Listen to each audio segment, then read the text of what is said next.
Hi, I am Lydia Karemi. I'm a counseling psychologist and a marriage and family therapist.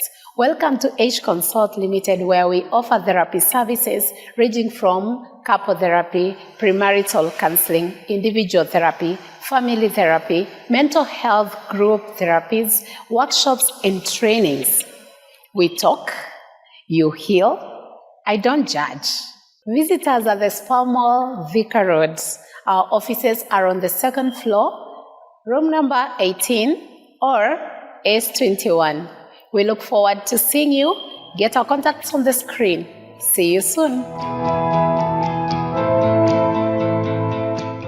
Coming up on the Rawder Kidula Show. Yeah. You know, when you're still mourning mama, it will be so hard for any other person in your life to understand you. So, and I was giving him this advice based on the fact that I'd seen a lady posted on his social, So so you were feeling the other lady. Yeah. So we talked a lot. Then I am like, do you know me? You know, you just known me on platform of praise and worship. Yeah. You only saw one man around. You don't know my past. Yes. And my past is not very good. So are you ready? I think it has worked for us. There's a day one of us wanted to pack. We can guess which one. Why do you give it all to her? Tell me. I came to realize when the money is in the pocket of the husband or the man, it will be assumed that it never gets finished. And when there is no money, I'm just there, divorced at 23.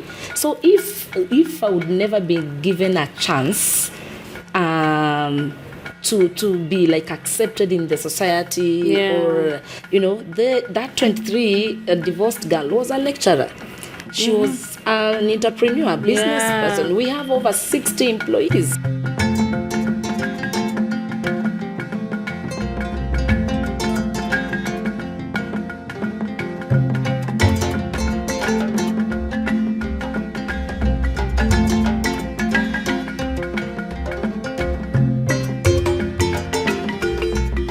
This is the Rodah Kidula Show.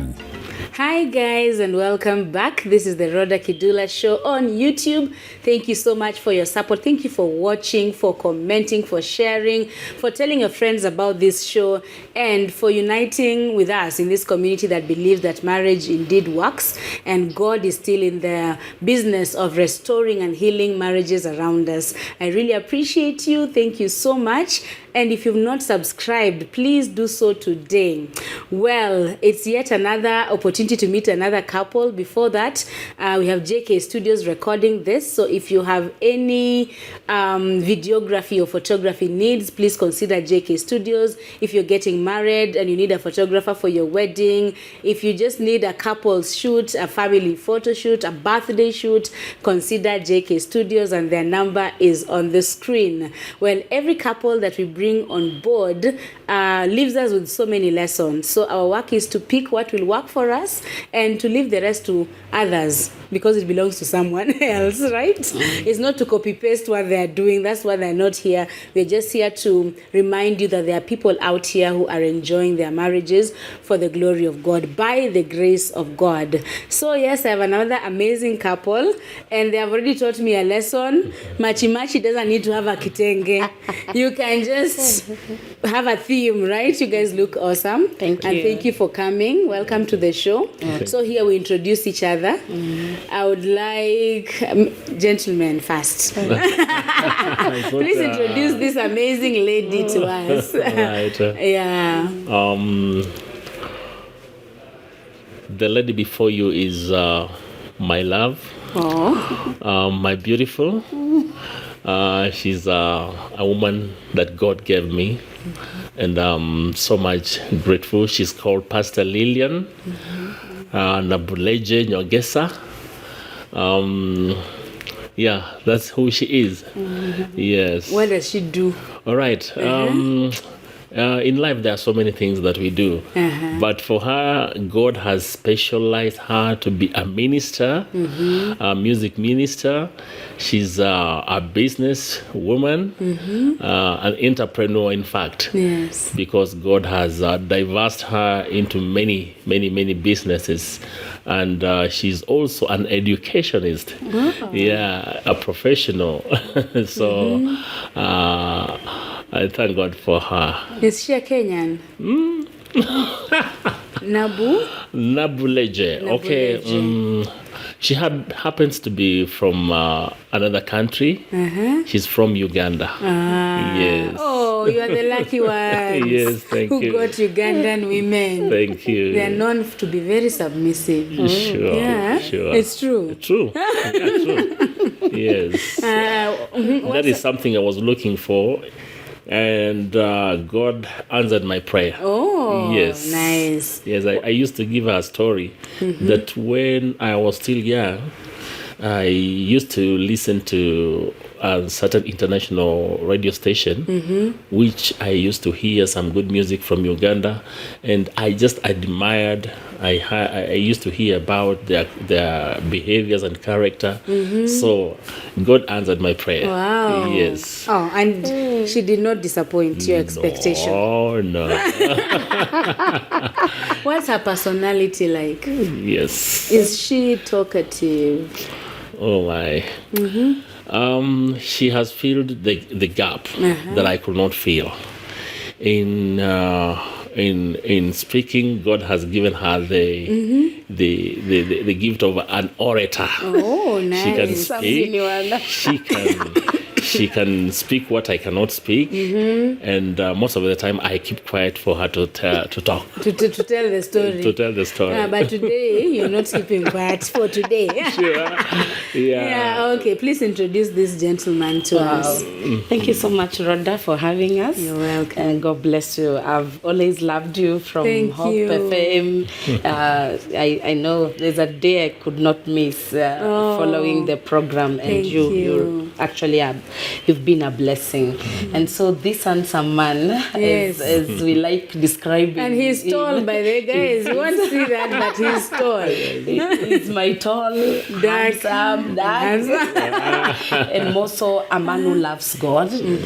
So he's Pastor Richard Nyongesas, a pastor by profession, a pastor by everything. I tell you, my calling, and a father, a good husband, of course from Webuye, or you can call it Matulo from Western, my Western man. Hey. The cover of my head, I tell you, and I thank God for the grace that is in his life. I think this is what I needed to settle. You had not settled. No. If I didn't get him, I would have not settled. So his personality is that of a giraffe. We call it phlegmatic. I tell you, a very good one. He does not have any other. There are people who share temperament. Yeah. But for him, is that.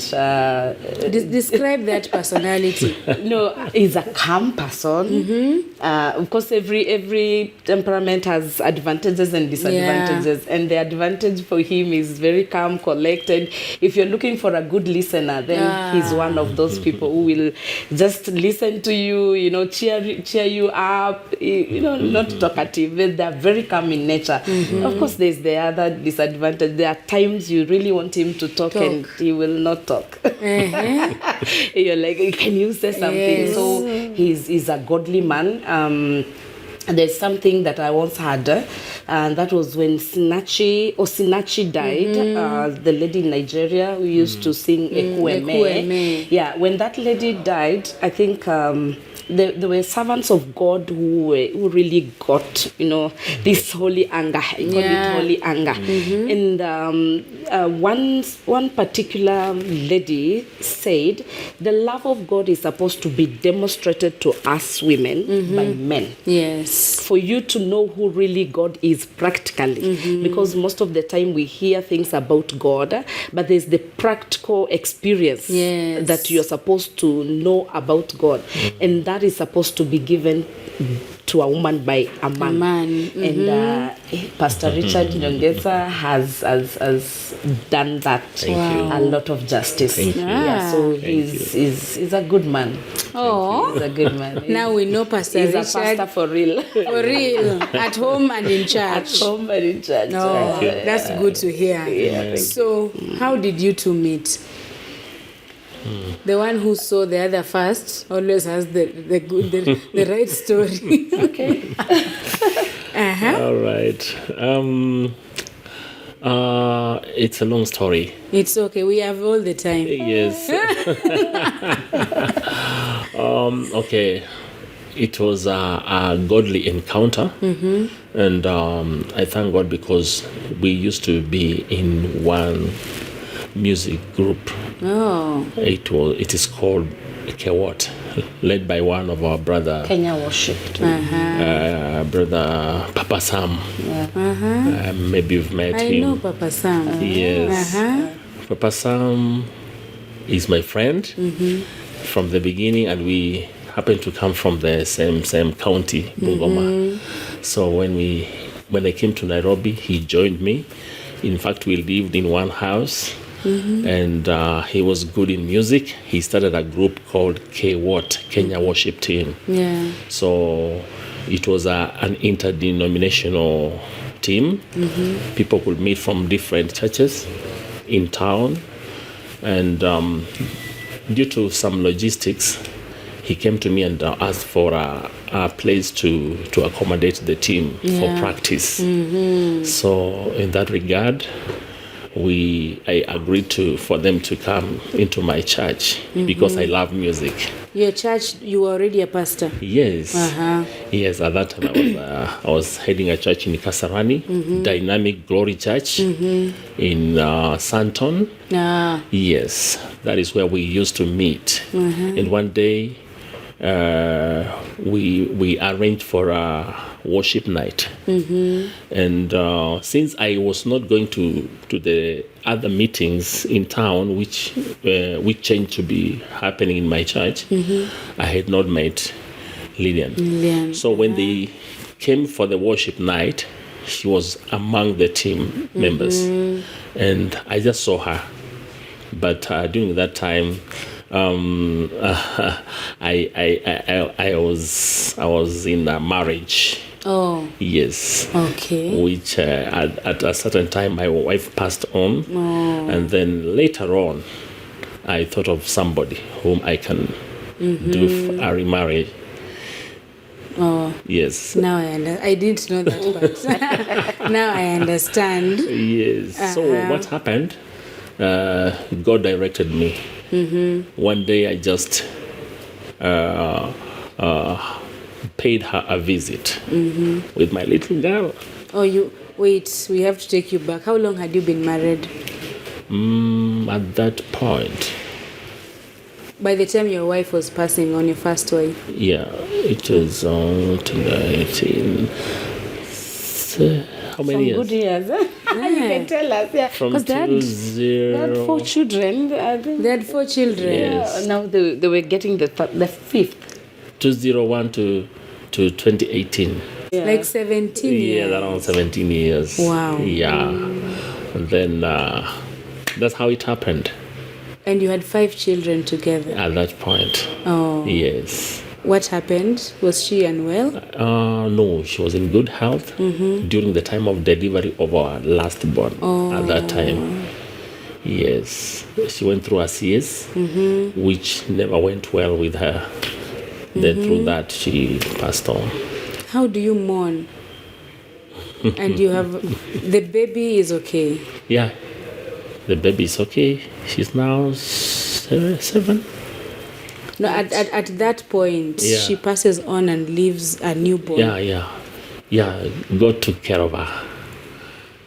God has taken care of her, the baby. Yes.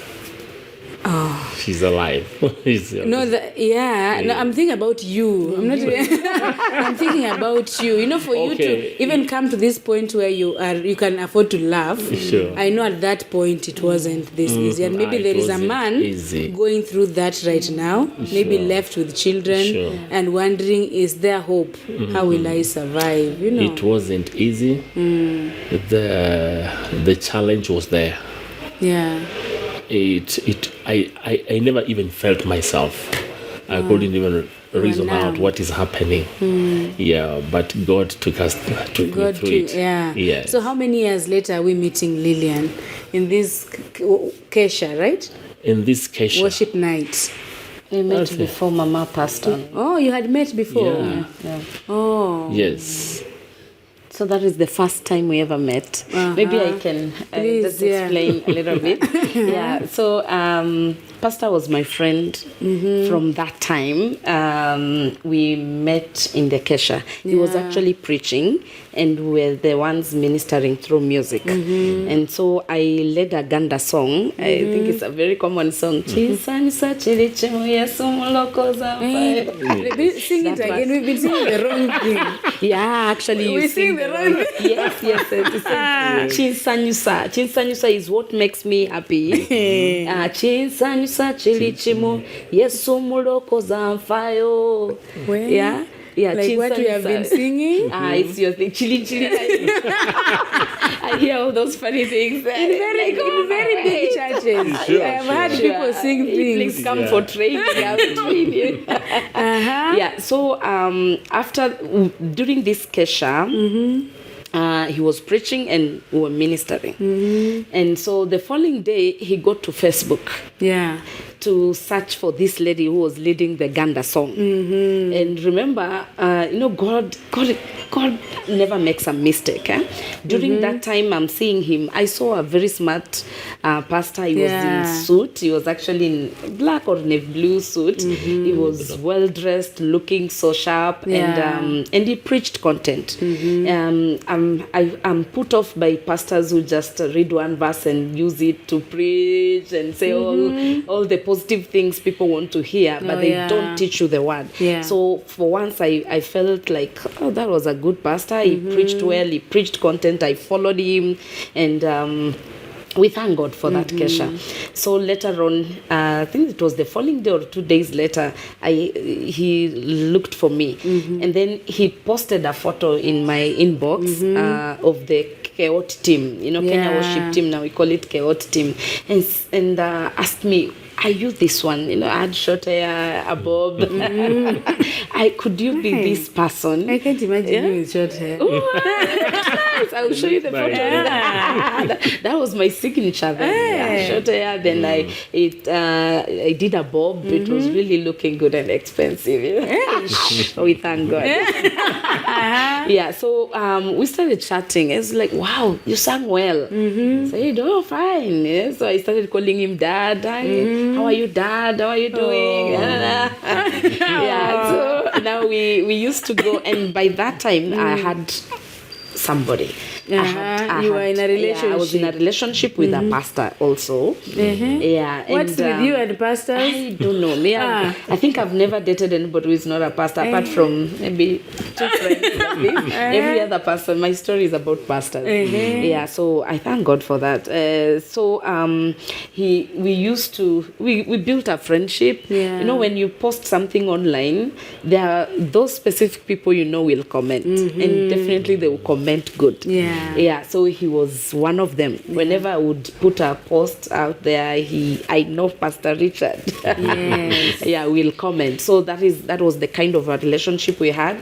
And then he invited us to his church. It was a revival. We had revival meetings, and I brought now the pastor friend of mine to preach.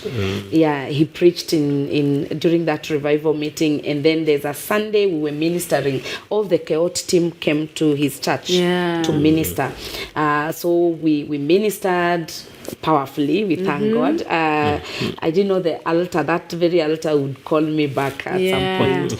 So we were basically good friends online. Physically, again, we met. Anytime we went to his church, he was never there. Yeah, because he used to work in Lavington, and he could leave very early. So there was another pastor called Pastor Dan who used to usher us in his church. And I also didn't go for many sessions because I was a very busy woman. I was a very busy woman. So and the last time we met was in town for a function. It was actually one of those sessions, the praise and worship sessions for the Kewot. So I remember seeing him carrying his rucksack bag. He left. So those are the times I can remember we ever interacted. But now he started engaging me in the events, and specifically cakes. Rhoda, I do so many things. I'm multi-talented, so I can bake cake very well. I've trained some people. If I tell you in the industry, they're doing very well. I'm an event planner, so we do tents, deco, and catering. And catering I started way back when I was in the university. So we still do it now? Yes, we can do up to 10,000 people, and the Lord has established us in that. So you this have is social media pages for that. We will share. We'll put in the comments. Yeah, sure. So he engaged me for a cake for the anniversary. I think that was the first year he engaged me. I took the cake. The second time I took the cake. I don't know what happened the first time, or is it the first anniversary time? So I met Mama, and I went to their house. Mama used to live in Western, and she was a teacher, but I used to live in Nairobi. So this time Mama had come, and the very best ugali I've ever eaten. To date, I've never eaten good ugali like that. Very badly. She has not eaten good ugali. That was the best ugali I ever. And I was restraining. When you go to a place for the first time, you don't want much. I wish I asked for more. I was like, just give me small. So she gave me small, but it was too sweet. I felt like asking for more. But you have to behave. So I met now Mama that time, and I dropped the cake. I went my way. So and then something happened. We broke up with the pastor friend, and I got a scholarship outside to go and do my PhD. So I went outside. That was 2017. So that 2017, Mama passed on 2017. Same year. So it was tragic. I really felt bad. I could not come. I left actually Kenya. That time we were going to have repeat elections. So I made sure I left before the re-election so that it does not affect my reporting date. So of course we comforted him online. I sent him a personal message. But we were not chatting very much, but we used to chat, and he could call me Lynn. He used to call me Lynn, Lily, daughter, Dottie. So in one way, I would say he was my fan. And of course, there were no any other feelings because he was a dad, and I've met his family. There was a lot of respect. Now, one day, I think a year later, I was in India. That is 2018. I was in India. Then I see him posting a photo of Mama. And there are some things. I think before then I'd seen him like he was dating. I'd seen him post a certain lady from Zambia. And then I like the way he's smiling as you tell his there's a time he went to preach in Zambia. And we were also chatting because that time I was in Rwanda. He even asked me if he could see me in Rwanda briefly before he could head to Zambia. But it was during that time of preparation, early preparation of his trip to Zambia. But then we lost communication. So by the time he was in Rwanda, we were not communicating. I just saw the photos. He was in Rwanda. Then the next time I see a photo of a lady on his, so I was following him. Then this time I'm in India. And I see him posting Mama. So I write to him. I went to his inbox. DM. I was like, Daddy, I think, okay, I know the pain you're going through, but I think at this time, because I feel you should heal, so that you also give someone else space. You know, when you're still mourning mama, it will be so hard for any other person in your life to understand you. So, and I was giving him this advice based on the fact that I'd seen a lady posted on his social, So you were feeling the other lady. Yeah, I'm feeling for her. I'm like, how will she feel? And you know, yes, they go through pain, and sometimes you may not have the freedom to express your pain publicly when there's another person involved. Yes. So that was my case, and we talked. I didn't know they had already broken up with the lady. And so he asked me, "Hi girl, where are you?" Like, I'm in India. He got very interested. And he asked me, "How is India? What kind of food do you eat?" Blah, blah, blah. We had a very long chat. And he told me, "The day you're coming, I'll be the one picking you from the airport." Yes. Yeah, so we chatted, then we are no longer chatting. So, and then I came towards the end of 2018, and of course we went to Rwanda because our program was a sandwich program between the government of Rwanda and Italy and India. So for me and my team that were in my field, we went to India for our coursework. So when we came that December, he tried to look for me, but we were not able to meet. He didn't pick you from the airport. No, because we have lost track. Ours used to be, we talk, it was then so silence. Then we go silent. So at this particular time, he's not told me they are no longer together with the lady. So we are just chatting, just told me something came up, but you know, something comes up and you get people reconcile. So I went to Uganda. I went home. After Rwanda, I went home. And then I came. He was looking for me at this particular time. But you see, he told me, I have a daughter who is also doing something in your field. Can you get her a job? And we even talked to the daughter. I talked with the daughter on phone. And then he wanted to see me. So anytime he wanted to see me, I knew it was about the daughter. And this particular time, I had a burial in Kiambu. So we didn't meet. Then I went back to Rwanda. Then I came back in January. Now this is January 2019. When I came, he made sure we met. And the day we met, I think I'd packed him for like 4 good hours. I was in a burial, another burial.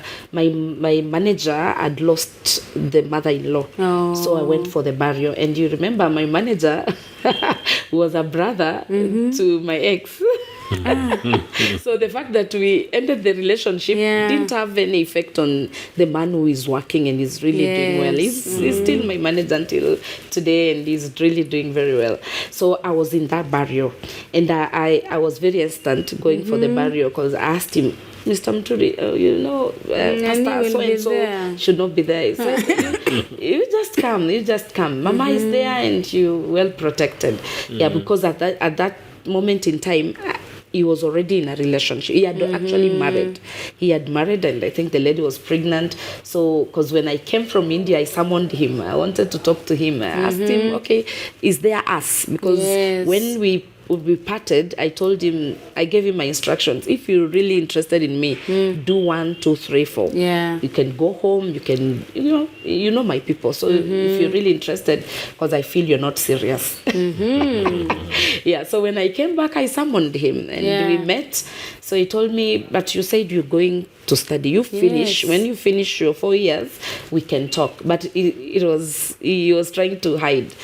So my employees called me. When they saw him, they called me. They said, Mom, we've been hiding something, but let's be very honest with you so that you don't end up in NMS, Pastor Simon. Sorry for that name. There are many Simons in the world. Said, so Pastor so-and-so married. So don't go near. All right. So that day, apparently we met in the burial. And we went to the mom's place. After the burial, I passed through the mom's place and I met him there. So he told me, Lillian, if I really knew you were going to come back, I would have not done 1, 2, 3. I would have waited for you. So my man is in the house waiting for me, and I don't have an idea I'm gonna meet my husband, but Pastor Richard was in the house waiting for me. So the same day. The same day. Yes, the same day. So my sister, I used to live with my sister, my elder sister. She was taking care of my house while I'm away. Yeah, so we came home and she had made some githeri. Pastor Richard had come with I like the way Pastor Richard is listening, like you remember all these. Yeah, I do. You women, we have banks of information. Yeah, information. So that particular day, he had come with his second last born, Gracia, and I got home. I was like, sorry, Pastor, for keeping you. I'm just from a burial. I know your sister has kept me well. We are good. So we chatted. We chatted, and there was something about the daughter. She just, she's outgoing. She loves me. I think the entire time we were playing. Yeah, we were playing with the girl. And in my mind, I thought Pastor had come so that we plan his wedding. Given that I'm an event planner, and I knew he knew my services, so I was like, he has come so that we plan his wedding. And now we stayed, we talked, and because we didn't have much stories, so most of the time was me playing with the daughter. Yeah. Little did I know he was taking notes, and you were in an interview. but at some point, he asked me, "How are you?" And I think he knew I was no longer in a relationship. Then he told me, I saw it coming, but I could not tell you. The time we went to his church to preach, the Lord spoke to him that that man was not mine. But of course, at that moment, he could not tell me. I wish you told me. And have you ever tried advising a woman in love? I wish you told me. Yeah. But okay, we thank God. So we talked. So after our talk, that was just a talk. I need to know why he was looking for you.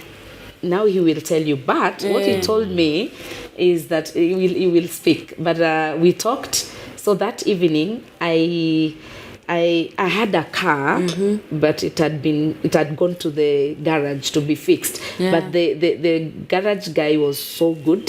The mechanic left his car in my place. So I asked there was a boy who used to help me around when I'm around. His name is Kim. So I told him, Kim, please take Pastor. Then I borrowed even my neighbor a sweater for Gracia to make sure she's warm. So they went. So on the way, I don't know what they were talking.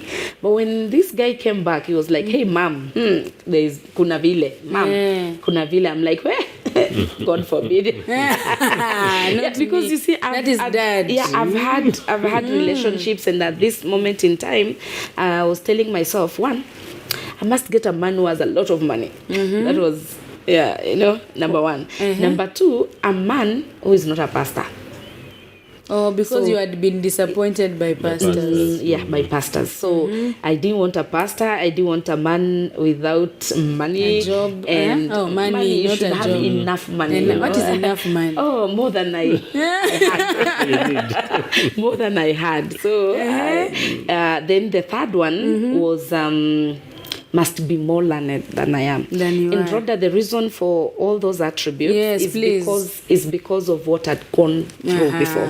You meet a man who is not educated to your level, and you cannot be you. You're trying to be natural. You want to be just that simple girl who deserves love. And this man mistakes you to be a very mature woman who should act in this and this way. So you feel like you lower yourself to fit. Yeah, you try to lower yourself because he's maybe insecure. No, you're trying to be yourself, but then it is hard. This other person is like already has antennas set to see how different will you behave because you're learned. A man who doesn't have money feels insecure, so still you would not feel. You wanted a man with money More who is money learned than- because you had money. Yes. And because you are learned. In my own space, I felt I money. didn't have much, but I had money. I had money. Yes. And you were also learned. Learned. And yeah, so more You know, learned. sometimes women want what they don't have. So if you want a man with money, also have money. Yes. So I wanted more than what I had, so that this man will take me. I wanted to be me. I wanted to be Lillian. You know, if it is eating ugali with your hand, you know, someone is not expecting you to have the etiquette kind of fork, knife and spoon. You are eating local chicken, and I didn't want those things. I wanted to just be me. You know, the natural me. And you see, people will, you're learned. It's like I didn't want someone to be too careful around me. How learned were you? By that time, you see, we met. I was doing my PhD. Sorry, you are learned. You are learned. I'm sorry. Yeah, that one I understand. Yeah. And I was a lecturer in JKUAT and gone out to do my PhD. So we agree. So I'm like, okay, I don't want someone to feel like, okay, so Lillian, I will not take you to this small restaurant because, you know, this one is a lecturer, this one is a PhD person, this one has money. So I wanted to feel, you know, like when you're having issues over normal things and somebody says, don't lecture me. Oh, yeah. You're getting. So or you are doing that because you have a PhD. Or you're looking down onto me because you're more learned. So I was like, I don't want a careful person. I want someone to be so him, you know, to me. You don't have to, you know, like tread carefully around me. Just be yourself so that I get, you know, I get the real thing. You know, the thing is getting the real thing. Yeah. So that day, he went. According to what I had, but he has to confirm. He told me somebody was trying to fix somebody for him around Roysambo, and I think that weekend he was supposed to go meet that lady. I don't know, and then and somehow he came to me. So when we met, the Spirit of God was telling him, "Go tell her, or you die." Oh, I don't know what that means. He can now we need to hear his side of the story. And my first question is, how do you know you are ready to get in another relationship? All right.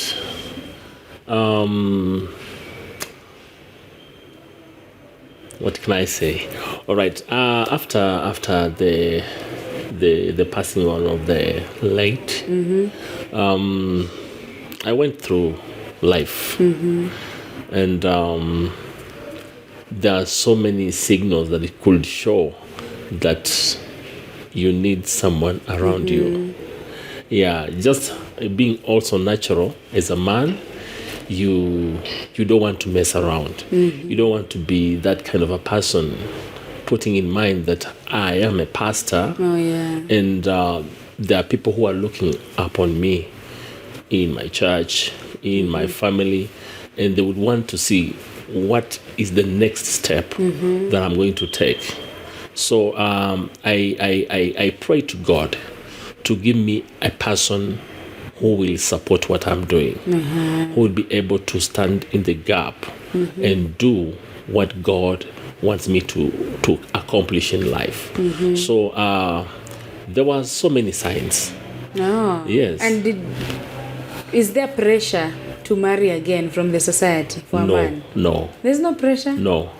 There was no pressure for me. For you, there was no pressure. No. Even with five children. I did it at my own At your own pace. Oh, yes. That's good. Yes. That's very good. Yeah, because most of the time when you succumb to pressure, you make mistakes. Oh, yes. You do to please others instead of listening to your heart and listening from God. Yeah. So I believe it was a timely thing, and I felt rest in my heart after the encounter.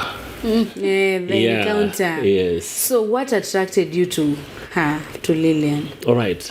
I just went to meet a friend I didn't have anything in my mind of a relationship with her. Now, when I went to the house, we talked as she has just narrated, and then I went back to my house. Yeah. I slept, and at around 4 in the morning, there was something speaking to me, which I believe was the Spirit of God. Yeah. Talk to her, open up to her, or you die. Yeah. Yes. And that was a very, very powerful voice in me that I could not withhold. The next morning, I called her for a meeting. Were you living with your children then? Yes. Yeah, some of them are in high school. Oh, in boarding. In boarding, yeah. But I had 2 in my house. Wow. Yeah. So I texted her and told her I want us to meet to activate the voice that I had received in the morning. I want to share something. Yeah. So I requested her to come and we meet somewhere. Somewhere. Yeah. Which I waited. She remembers exactly where. Yeah. She didn't respond to the call immediately. She took a lot of time because we were to meet at 2, and I think she came at 8 p.m. I was patient 3, enough 4, to 5, wait. 6, 7, 6 hours. Yes. You waited for her. I waited. I was not to leave. Where were you, Sister Lillian?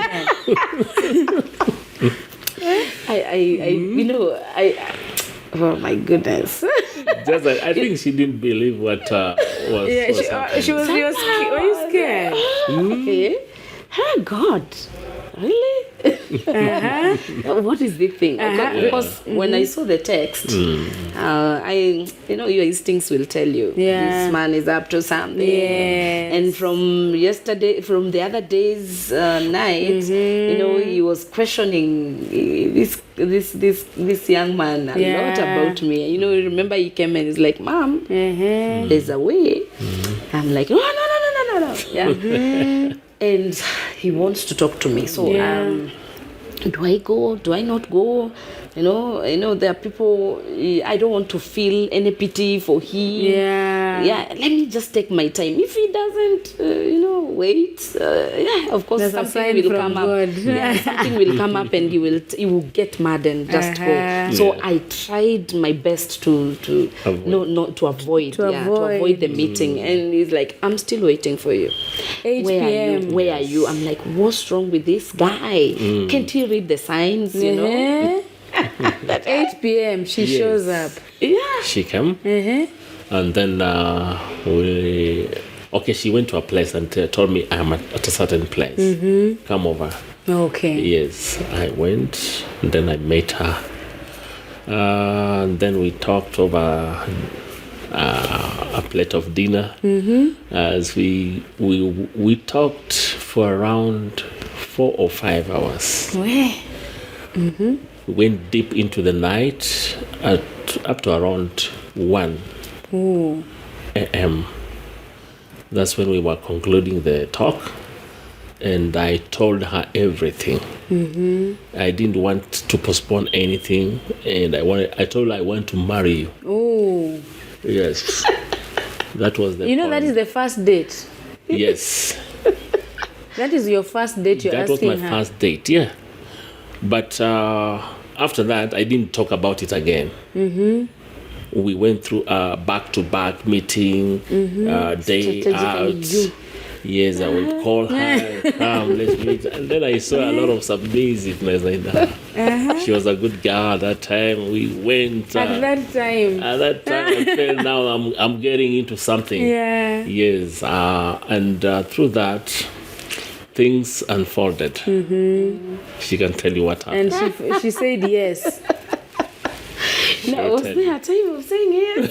You didn't even say yes. You found yourself married. I think We were talking almost every hour. This man is very strategic. He's very During the strategic. day, in the morning. He knew what he wanted, and I think he didn't want to waste any minute. And he knew how to get it. I tell you. So this time now he's waited for me with it. And hey, wait, what is happening? What is coming out of his mouth? Yeah. You know, I need somebody to take care of my children. Then I'm like, That is scary. yeah, it is. Because they are 5, they are not 2. She received that message with a lot of carefulness. I told him no. In fact, I was almost asking her, because if my younger sister comes and tells me I'm getting married, and the guy has 5 children, Oh, my Yes. friend. I will look at her and tell her, you can't tell someone run, because that man also deserves a good wife. Yeah, sure. So you can't tell her run, but you look for words to tell. Are you sure? yeah. Have you prayed about it? yeah. Take your time. Yes. That's true. Yes. So he told me the story. Then I'm like, you're looking for a maid. Oh, a nanny. A nanny to clean the house. Take care of your children. My friend, don't look for a nanny. Look for a companion. Yes. Look for a companion. Just pray to God that God gives you a companion. When you get the right companion, that companion will be good to your children. Yes. But if you're looking for someone who can clean the house And take care of your children. take care of We your can meals, employ one. then I tell you can get them around. But yeah, so we talked a lot. Then I am like, do you even know what you're trying to put yourself into? And do you know me? You just known me on platform of praise and worship. Yeah. You only saw one man around. You don't know my past. Yes. And my past is not very good. So are you ready? And I just narrated, I've been married before. I have a baby. I have this. All the. And all along I'm telling him this so that I discourage him. I'm even Is it putting true a lot that you of were salt. married before? Yes. Then what happened to your marriage? Oh my goodness. So the young girl. Now before even marriage, I had a baby. So I had a baby at 19. I was a pastor in my own right, from CU, the CU chairman, the CU chairperson, the chair lady, the present worship girl, so you sister, brother, Then I'm from school, I start living alone here in Nairobi. I start living alone, I start preaching.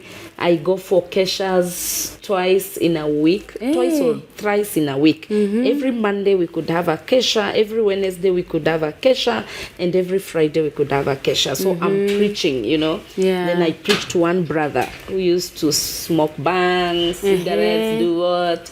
And he gives his life to Christ. And he was actually a brother to a sister who we're serving with. And I was a very young girl. By then I was 18.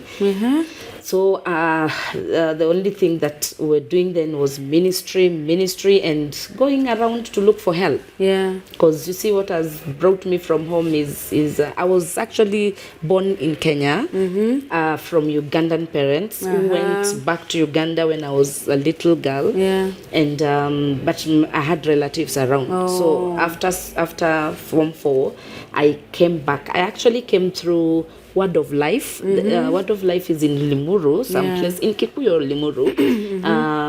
It had these programs for secondary school students. So that was like a 1-week seminar. So after school, I came for that seminar. Then after the seminar, I went to my auntie who used to live in Dwar Road. Yeah, that is Waithaka, those sides of Dagoretti. So I lived with my aunt. Then after some time, I left my aunt's house now to start life on my own. And what was I doing? We used to go to some wazungus to look for help. Yeah. So you Look go for work. help and work. And you see, at that time, who will employ you? Wow. So it was more of unga. You're going to ask for something to eat, food, rent. We used to go to Karen Resurrection Gardens. We have seminaries in that is what Karen, the other side of Karen, on your way to Rongai, East African University, Catholic University of East Africa. There was a father there. There's Komboni, and now Komboni Sisters. I used to go to Resurrection Gardens. You know, we're going there in the name of help. So you basically like a beggar, like the way refugees. I was even registered at UNHCR. As a refugee, I was given that card for seeking an asylum. You know, and that was my life, and I was taught how to do rosaries by a Catholic sister. So I used to go to a place, make rosaries. They used to take them to Italy, and she would give me some flour, you know, maize flour, you know, just food basically. So at some point, they gave me a scholarship to do a diploma at the St. Joseph Riruta Catholic Church. So I did a diploma in IT there, and that is what gave me my first job at New Hurlingham Plaza. So before New Hurlingham Plaza, there's a building just opposite. Right now it has been demolished, and now it's a store building. But it was a school. I used to teach computer. We started in the kitchen, you know. We started with 3 students, and by the grace of God, the place grew. But now the person who employed me broke our contract, you know. So I was living alone and, you know, preaching. So this particular day, there's a brother now. This brother that I'd preached to became my friend. Your boyfriend? My first friend, my very good friend. Oh, friend. So he used to come because I used to live in Muslim, and I have to go to near the main market. The church was around near the main market, so he could come pick me, or I go early, stay at the sister's place because the sister's house was adjacent to the church. So, and because of insecurity, you know, so he becomes a friend. He has to go for me, bring me to church, like that, and we were very born again, very born again, until one day the grandma closed the gate. This is true. I will tell young people there is blood flowing in the veins. So don't say, let's chill and watch. We are born again. Let me tell you, the body may not know you're born again until the Holy Spirit is in charge and you are mature in the word. So don't try something. So I didn't have a bed. You know, the Kawangware houses then, I was rich. I used to live in a 1-bedroom house. I want that one for iron sheets. You had mine. There was a kitchen. I had a small kitchen, then the sitting room, then the bedroom in those iron sheet houses. And you were 19? Yes. 18 actually. 18. I was 18 because we used to get some help from those Catholic fathers. And you see, I'm making rosaries. I've just left my auntie's house. I finished Form 4 when I was 16 years. You know, Uganda, there's no grade 8. There's no class 8. So and I didn't go to nursery. So you do this, you go to class 1, then 7, then Form 1, Form 2. Form 4 I came. So I was 16 at the time when I was coming here, when I finished my Form 4. So 16, I'm all alone, introduced to life. My dad showed me all the places you could go and beg. Let me use the right word, beg. So we used to go there, and sometimes you're even lying that you don't have parents so that they sympathize with you. I think one of even the places I begged is how I became a member of. How I became a member of Sitam Valley Road, then Nairobi Pentecostal Church. You went to beg in Nairobi Pentecostal Church. I used to walk from Kawangware to NPC. To Valley Road, you know. So now one night, Shosho has closed the grandma, gate. You know those Shoshos. I don't know where there were no grandfathers, but those were the landladies of Kawangware. And she goes and closes the gate before. I think it's me who would late to cook. So most of the time when this young man comes, he would wait for me. I finish cooking, we eat, then he escorts me to church. So this time now we tried to get out of the gate because we have an assignment in church. We have to go to church. Then we are not going to church. We tried to like to jump over. Yeah. These are iron sheets. Oh. And they're a little bit high, so we couldn't. Now, so the brother tells me, okay, no problem. Okay, I had only a mattress. I was sleeping down. So I brought the mattress in the sitting room so that he sleeps in the sitting room, and I take care of, I put clothes down and sleep in the bedroom. I don't know what told him, this one is going to sleep down. Yeah. So he says, no, there's no problem, so let's do this. We sleep, one sleeps this side, the other one sleeps like this. So, yes, I tell you, that is how we slept. The devil is a Brother liar. and sister in the Lord. And I thank God because the guy is now a pastor. Yeah, I am the one who preached to him. And, so what you thinking happened? So, and you don't know what you're doing. I'm hurt. I'm sick. So the morning is him to nurse me, Yeah, he's nursing me. I didn't go anywhere. And you like ashamed. You should be in church. You didn't go for pressure. So where did this man sleep? He slept in your house. I remember I was in a red skirt. That day I stayed in the house the whole day. I'm ashamed because you feel like your dad knows, everybody knows. Yeah, that's how you feel. And the Sunday, I didn't even go to church. So the following Sunday, we thank God we were serving under a servant of God who had discernment. And he knows what has happened. And I go back to the altar, I'm serving, and says, Lillian, after church, see me. He says, you did this. And this. I say, yes. And after some time, I didn't know. Oh God, I know the devil. When the devil knows your destiny, he will try to make it short. You know? So that happened. So I'm like, hey, I have a child. So this girl is born. And the guy was there coming. He used to bring me cream, meat. Then until I gave birth. And when I gave birth in Kawangware, a place called Mutaidania. Stage 2 is in stage 2. Is it a hospital? It's a hospital. I should go there and visit the hospital. Mutaidania. And I was flat, so nobody knew I was pregnant. And when I was telling people I'm due, they were like, where's your card? What is wrong with you? Yeah, otherwise I would have been left in the hands of a local woman to take me through that, and I think it would have been bad because you had to be cut for the baby to come out. So I thank God for that. The guy was supportive to some extent. Then him at that particular moment in time wanted marriage. And this is Lillian, who is a go-getter. In our family, we've been told you must do education, for you to break through. And really we were in bad conditions at home. It was poverty, stinking poverty. So you are like, I cannot miss a chance if I get anybody to educate me. And all those trips we used to do, we're looking for scholarships. Somebody who can take you to school, then they give you food first before you can.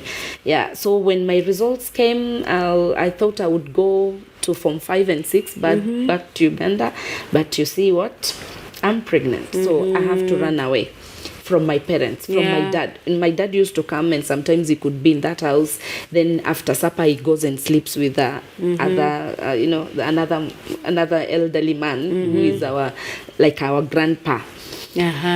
So I ran away now to the market. I rented a house in the market. I stayed in the market for some time, and then I went back to Reruta through now still the same Catholic sister took me back. I went to finish my diploma in IT at St. Joseph Reruta. So did you get married? No. Now how? At that time now. Now how? So because this one said he does not want a student. You cannot leave his house and go to class. That's what he said. So now I'm here leaving people with my kid. There's a time I went to Nairobi Baptist Church with a baby like this, and I'd been given a job as a house girl, but at that time I'm not telling them I have a baby, and the baby is 3 weeks. So I carried her like this, walked. Ngong Road knows my feet from Kawangware all the way to Ngong Road, North Junction, and gotten a job. Now. So this guy, someone tells him, Lillian, So I went with the kid, but I lied. The kid was not mine. Yeah. So someone tells that man, Lillian is going for a job somewhere, and about the baby, he took himself to that church and told them, this one is the mother to that baby. Yeah. But you see, all along they have been seeing me and I'm flat, so I could, lie to them. God, thank you for restoration. Yeah. So all along I'm running away from my parents, but they're also looking for me. So when they had life was so hard, my mom looked for me, literally, and said, okay, I know it has happened, but give me the baby. So that you can pursue whatever you're pursuing. There was also another good woman called Mama Koi. So Mama Koi used to take my baby, take care of her, and she could ask me for 20 shillings to buy Weetabix. And says she will use milk for my children. So that time I'm sleeping hungry like 3 days and nobody knows, but the baby is okay. So I went back to school, finished that diploma, then I got that job now at Lingam to teach computers. Packages. So that now life has gone a little high, and I thank God. And I was now looking for another way out, and my other way out was looking for sponsorship to now. While I was teaching packages at New Hurlingham Plaza, there's a student who came and wanted me to help her with a project. And that was then something we call visual-based programming. So I really wanted to achieve that. And I looked for help. So I didn't tell her I cannot do it. Because you see, I've been teaching packages all along, but now a new challenge has come and I really feel I have to do it. So I went to a college on Gong Road that teaches computer packages at a higher level, and they needed 50,000, which I could not afford. So in now pursuit to do these packages, I was directed to another father in South B who helps refugee girls. So I went to Father Peter. And when I got there, the father was so good. I told him I needed help. He told me, fine. The next time I go there, I get a secretary who doesn't want to hear anybody's story. So now I lie. I have no parents. I'm what. I told them about the baby. Now they tell me, go pick your belongings, come join other girls in Kasarani who are being supported by father. So now I had to do that. So you remember I was teaching in and walking from Kawangware to Hurlingham. Now it is gonna be hard walking from Hunters to New Hurlingham Plaza. And I made a few like I went for like a week, and then I told my boss I will not make it. So I stayed in the house for a full year.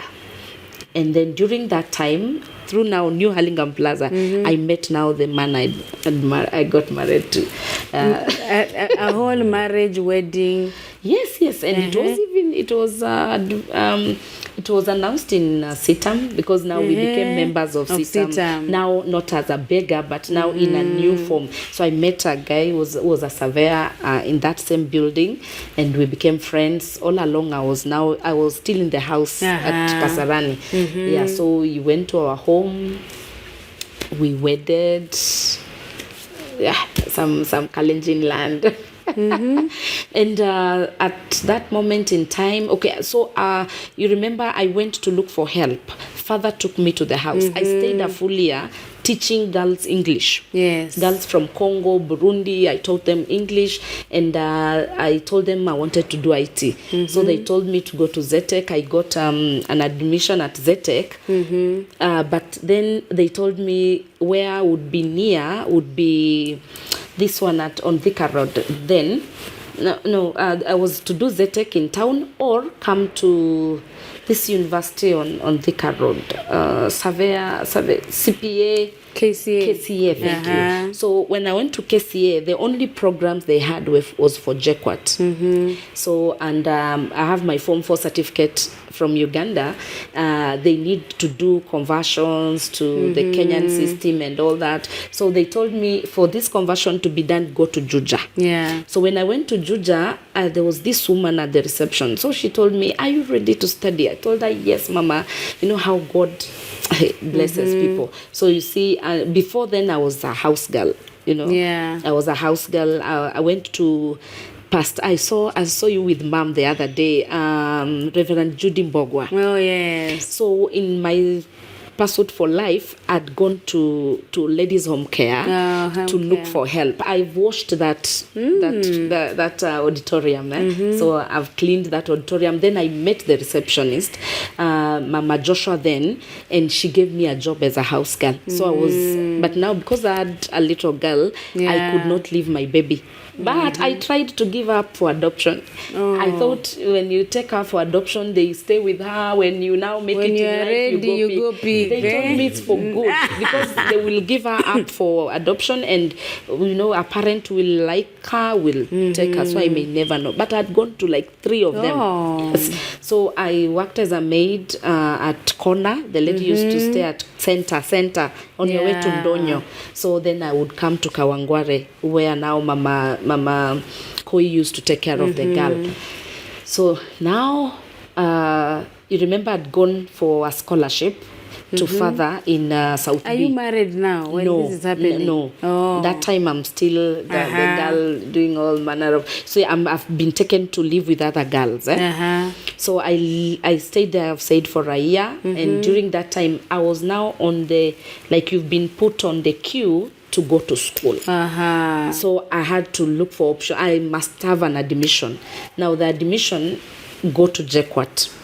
That time even we've not started the courtship thing. I'm now alone and looking for a way to get out of my problems. Yeah. So father has taken me up, and here I go to JKUAT, and this lady says, conversion of results will take time, but you have an option. Start with certificate in IT.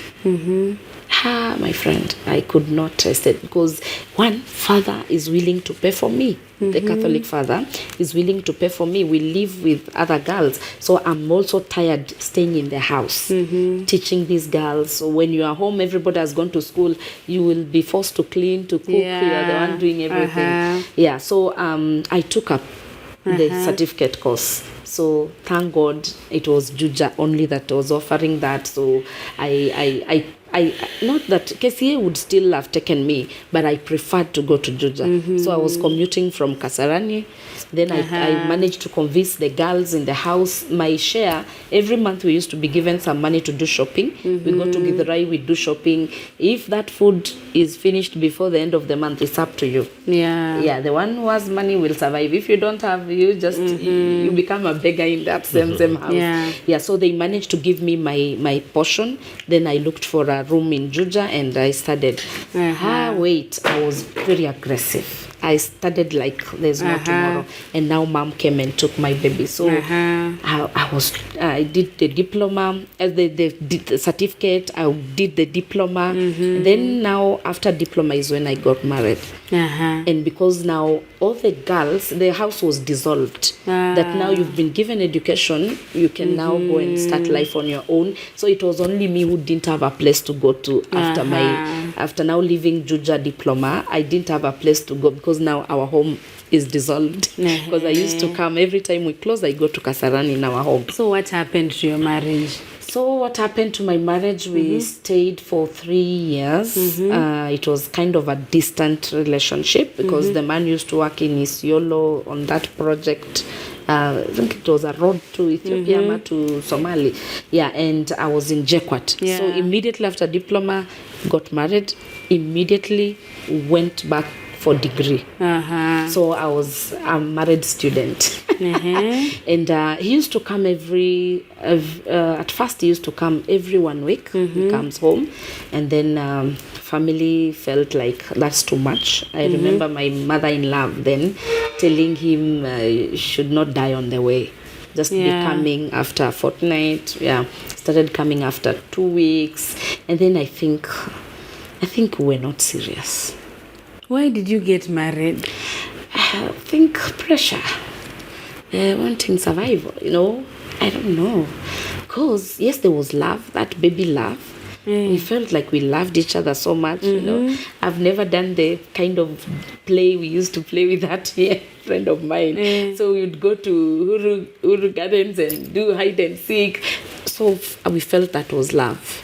felt that we loved. And I think age, when, like for him, according to maybe his age, he was ready to get married. Now he falls in love with this girl, and we, Marries according the to girl. us, we are ready to get married. At that time, I was 24, 23. Yeah, 23. Yeah, so I get married at 23. 3 years later, no child. And I think also that contributed a lot. I didn't conceive for the 3 years. Remember, it's a distant relationship, but nobody was able to put that into consideration. We tried going to the doctors. There was one local woman we went to back in their village, and she told me she cannot trace the, what is it called? There's a vein that goes to the womb. Then she told me she cannot trace it. So in short, you have no womb. That's what she told me. And that somehow I believed her, but she gave me some medicine, which unfortunately I never took. Because it was at that time when we already had issues.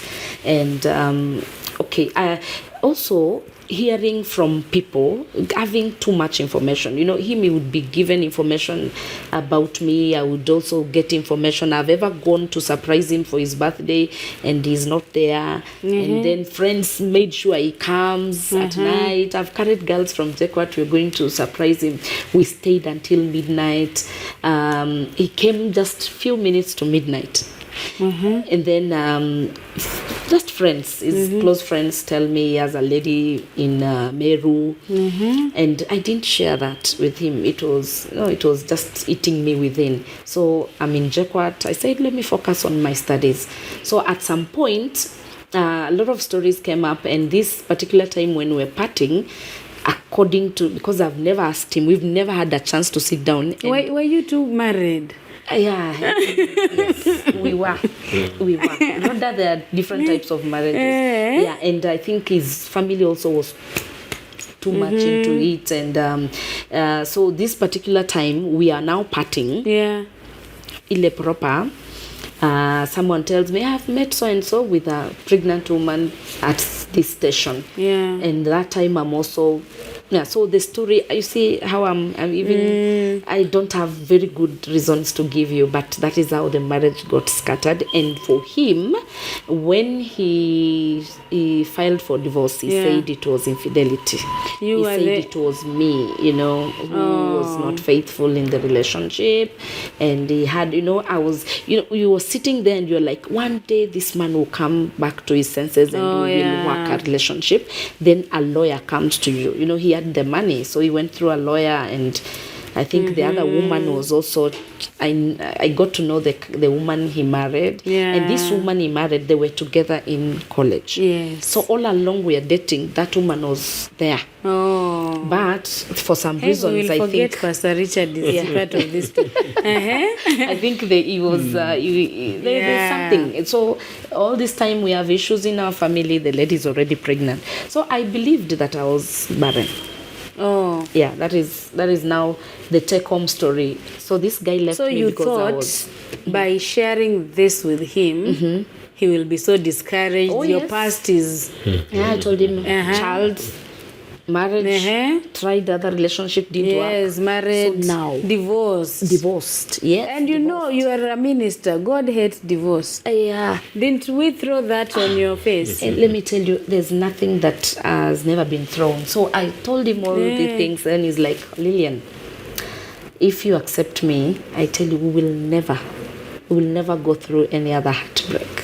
That's what he's telling me. I'm like, remember so and so. Remember this. At least this one, you know him. Yeah. So he tells me, Lillian, we have to make up our minds, and if you accept me, I assure you that will never repeat itself. So I'm like, okay, you're saying that because you have children, because you need a woman. You really need a wife. Why didn't it? How come it did not scare you? Yeah. Okay, I just believed in my heart that all those we were going through were just games. Oh, Jesus. Yeah, there is only one marriage. And what God puts together, no man can separate. If it's separated, then it was not godly. Oh, God. Yes. So I was convinced in my heart that if at all it's the will of God, it will remain. It will have to stay, whether the devil likes it or not. So do you think sometimes maybe in marriage we can use that as an excuse not to work on our marriages? Like when my husband and I have issues, then we say, it was not God who put us together. Let me go and now find someone. Not really. Not really. Okay. I think it will mess up the whole world if that is the narrative. What I am convinced about is the ability and tenacity of what God has begun, and the convicting spirit in you that this is the right person, this is the person that God intended you for marriage. Yes. Oh, so what attracted you to her? Okay, you cannot know someone until he speaks. Not just by appearance, but what comes out of someone's mouth. Yes. The Bible says, out of the fullness of the heart, a man speaks. So we could speak and we could talk. We could share a lot of ideas, and you could feel this is the right person to live with. She can correct you. She can direct you. She can give you her perspective about life. And I felt this is home. Yes. Oh. Yes. Were you ever scared for your children? You'll bring someone else, and do you tell your children, now I'm getting mad? Do you explain to them? Right. I think she told about the other relationship in Zambia. Yes. Yes. The lady came, and into my eyes, my son told me, Daddy, no. How old was your son? At that time, he was still in school. It was around 17. Oh, he was in high school? Yes. Oh, that's a man. Yes. That's a whole human He told me, being. no, Daddy. Oh. And I could not brush him off. I went through the words, and later on, the signs show that I think the boy was in the spirit. And it went up like that. Oh. Yes. Now let's get married. Yes. You did a wedding. When was your wedding? 4 months later. 4 months later. Yes. Yeah, that was in 6th of April 2019. Yeah. So he 2019. escalated things. After now that first date, I tell you, Rodah, I've not said yes because I told him, let's go and pray about it. If the Lord speaks that I'm your companion, then it is well. But as it is, let God help you to find your companion. So this man has a strategy. He had a strategy of meetings. Yes. After another. Meeting after another. The second day we met, after that, the second day we met. And we used to communicate a lot until Safaricom disconnects our calls at some point. And then we keep ideas what was happening. Yeah. So that is the strategy used. Then the meetings, because by the third day he was meeting my daughter. Oh. Yeah. And she had finished, I think, class 7, and she was around. So she was studying in Uganda. Remember, she was brought up by my parents. Yeah. So even her, she didn't know I was the mother. Then one day I went home. She's like, sister. I said, Mom, no, we have to spill the beans. Yes. We have to let her know the truth. Yeah, we don't situation whereby she looks stressed. She's like, is it true? Why? How come if this is my mom? She never called me mom and said, no, I'm your mother. She was like, okay, we bonded and we thank God. So she met my daughter. We met at Java TRM, and we talked. So I asked the girl, hey, there's a way this man is making advances on me. Yeah. Would you accept her to be Your dad.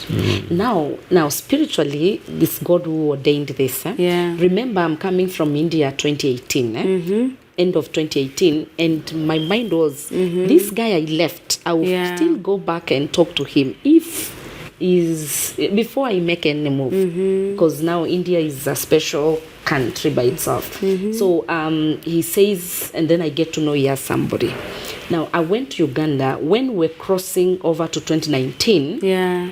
Now, before then, I dedicated my life back to Christ. I felt like, I've been in Rwanda, then in India, no church, no good. I felt filthy. I felt like I was not right with God. So that 2018, as it was ending, I called a friend who has been nurturing me. I did his wedding as a service provider, but we became good friends. He's an apostle. So we used to talk.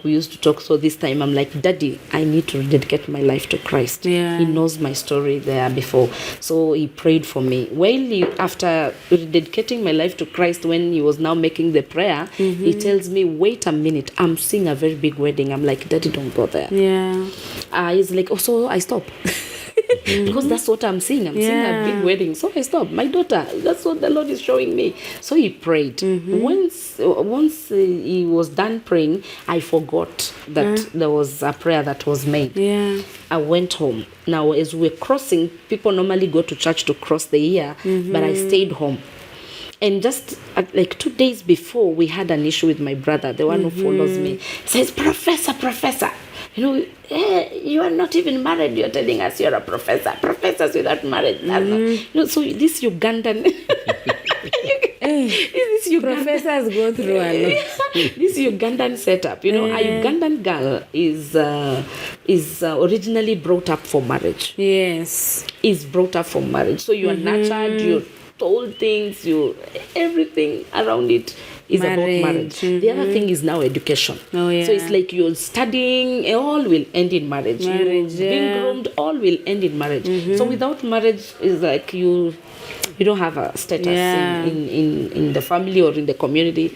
Yeah. So my brother had issues. We almost fought, and I remember that night. Now people have gone. I'm only alone with mom at home, and I was in this bathrobe. I got out of the house. I went around the house. I prayed, and I told God, give me a family. I was not praying for a husband. You prayed for a family. The word was family. The word that came on my lips was family. So a family is a collection of a man, children, and a built home. So I was seeing myself in a homestead. Yeah. In a homestead. Then I prayed, Lord, cause my Adam to wake up from his sleep and locate me speedily. Hey. Yes, cause my Adam to wake up from his sleep and locate me speedily. He will not have peace until he finds me. Yeah.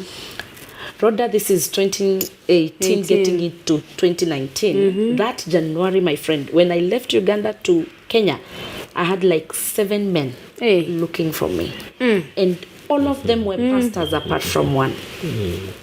And he disqualified himself. All he of remained them with were pastors. Yeah. Then I called Daddy now. I called the Daddy who led me to Christ. I'm like, Daddy, hey, you remember that prayer? That's when I remember the prayer. Can you imagine this is happening? And he told me, Lillian, yes, my daughter, stay pure. The only way you're gonna know that this is my man, you will stay pure. Yeah. And the second thing is that God will put so much love in him for you that he will behave like a 16-year-old boy. You know that love at 16 when your parents are trying to talk to you and you're like, you people don't know, you don't understand. So now we've talked, you see how things are escalating. These other people came, there's another one who came at Safari Park. He wanted us to meet, and later on he told me, Lillian, I wanted to come, do a relationship with you, impregnate you, and then we settle. Remember, what is in my mind is I'm barren. Yeah. Remember that. I even forgot I once had a child. But because the stories around me is that I'm barren. Even in Jekwat, where I was lecturing, any young man coming near me would be warned. You're told, that one, she's a good lady, she is. But remember, she's barren. Because they know of the divorce, and they all know the divorce was because of lack of having children. Right. So I could not explain that any further there. So we've met today, then the next day we are meeting, calls over and over. Then another day he tells me I was going to Pastor Julius Subi's church. That's where the apostle used to go at that time. So I joined his church. He tells me, and I'm a mother even when I'm not married. I was a mother of so many. There were so many people around me. My workers, my friends around. So I used to have a 7-seater vehicle. Ooh. So I would, put so many people and we go to church. That's how I used to go to church. So this particular day, it's just like 2 weeks into the relationship. He's telling me, you know what? I would like you to pass through our church. I'm like, this guy, surely. He escalated the things. Ooh, my friend. And so I go to their church. After our church, I go to his church. Elders. They're waiting for you. Are waiting for me. I'm like, Pastor Rich, surely.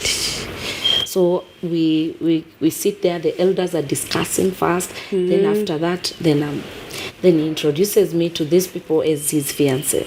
Ooh. Good. Yes. And let me tell you, there's something to do with words. When he says that, and you like, if his star was down there, somehow lifted onto the top. It's like it's making a lot of seriousness. You see, before why I fell into relationships, any man who ever mentioned marriage was in my circle. Because I loved marriage so much. We've been brought from a very secure family, dad, mom, in a composition of 9 of us. So you love home, you love marriage, you love to have children. So any man who mentioned marriage got my attention. And they messed it all, but I thank God for restoration. So we are already meeting the elders. Yes. Then the other day I'm meeting his children. I'm like, what? So this happens to be his birthday. His birthday is in February. You see, it's January we are meeting. Now February 1st is his birthday. And then I'm already planning his birthday with the children behind his back. Yeah. So one of the daughters is called Damaris. I call Damaris. I prepare a cake. And then we meet in some place there. Then in the house things are being planned. Then I'm like, okay, let me go and meet your children. So we get home and it is a surprise. On his phone is my photo. It's the 16-year-old behaving. The word of God being accomplished. Yes. So I see my photo on his screen. Then I tease one of the screensaver. I tease one of the girls. Who is that on daddy's phone? He says it's you. So acting. So that your children all were just receptive.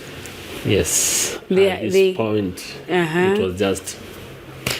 This is what is happening. Through game, yes. Now we are moving. Yes. I have a gift for your teen daughter. Sorry to interrupt the conversation. My name is Rawder Kidula, and I present to you this book for my beautiful teen girl. It's a gift challenging the teen girl to have godly values. It talks about many issues that they go through and inspires them to be better teens. See details on the screen of how you can get it. Thank you. Oh, you get married in 2019. So yes. How is your first year of marriage? Now, before my first year of marriage, so you see, he's told me the news, I'm okay. Yeah. My parents are not at first. Because they're like, okay, wait a minute. How? Yes. And my dad used to be a very good friend of mine. So I tell him, Daddy, first of all, I fast for 7 days, dry, praying for this and him to be accepted. So my dad, who has been a very good friend of mine, mutes. My source of strength, mutes. He's like, let me talk to Mama, I'll get back to you. Oh, Rodah. But I thank God. So here we get married. I was supposed to move to the US permanently in May. I'd begged him, we postponed the wedding. Yeah. He said no. He gets a good thing. He told me one day, before even that scripture, he told me, Lillian, you cannot get a good thing and then you let it go. Yeah. So you see, I never said yes. Eventually, I never said yes to the relationship.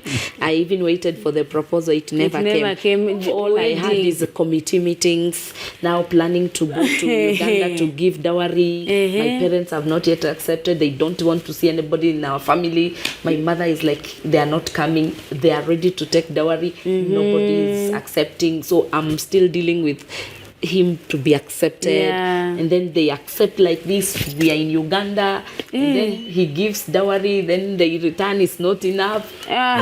Ugandans. Like they are selling their daughter, and then he comes, he works, you see everything happening. So you don't have even time to think so much. Now, the first year of marriage, we stayed in marriage for 1 month, and then I went to the US. Hey. This woman. Now he has found a good thing. And the good thing just slips away. He's found a good thing, and I thank God for him. Daddy, I thank God for you. He's the you best. still call him Daddy? Oh, yeah. Yes, It just stuck. The meaning changed. Oh, the meaning changed. So there are times I'll call him Siri, but Daddy is predominant. Yeah, so I go to the US, and now the US, which was to be permanent, becomes just a few months stay. I worked a little bit, and I told him, we have ABCD to fix. He told me, just come back. We'll fix the things right here. Yeah, so of course, my expectations in marriage were so high, but look at this. There's that envisioned marriage. So you get to a house, you want to wear bikinis, you want to, have fun with your husband. My setup is different. Yours is different. I've gotten married with children. And all along I've been living alone, so there's that freedom in the house, in your bedroom. Now even in the bedroom, we you have a lesson when you're getting to the sitting room. It's tough. But the first month before I even left for the US, I'd committed myself to mother these children. And at a time we had Favor and Gracia in primary. They were one thing he did that I thank God for him until now. We were to look for a house, an expensive house around Kasarani. Yet I had a house in Kenyatta Road. He accepted to come. And we live together. For me, that was, this guy is born again. He's born again. And all the traditional, traditional man has been washed away by the blood of Jesus. So we now customized the house. The kitchen became a bedroom. It was a big kitchen. It became a bedroom for the girls. Now the other bedroom. Also, we have many children, and plus the maids. Then I had my sister. So we had. It was a 2-bedroom house, so the kitchen had to become a bedroom. Now we have a 3-bedroom house. We thank God for that. So I'd committed to wake up every morning because we went first for honeymoon. You see, our 1 month is already short. We went to for honeymoon in Rwanda, where I was also studying. So it was a way of saying bye to the people. And then I came back.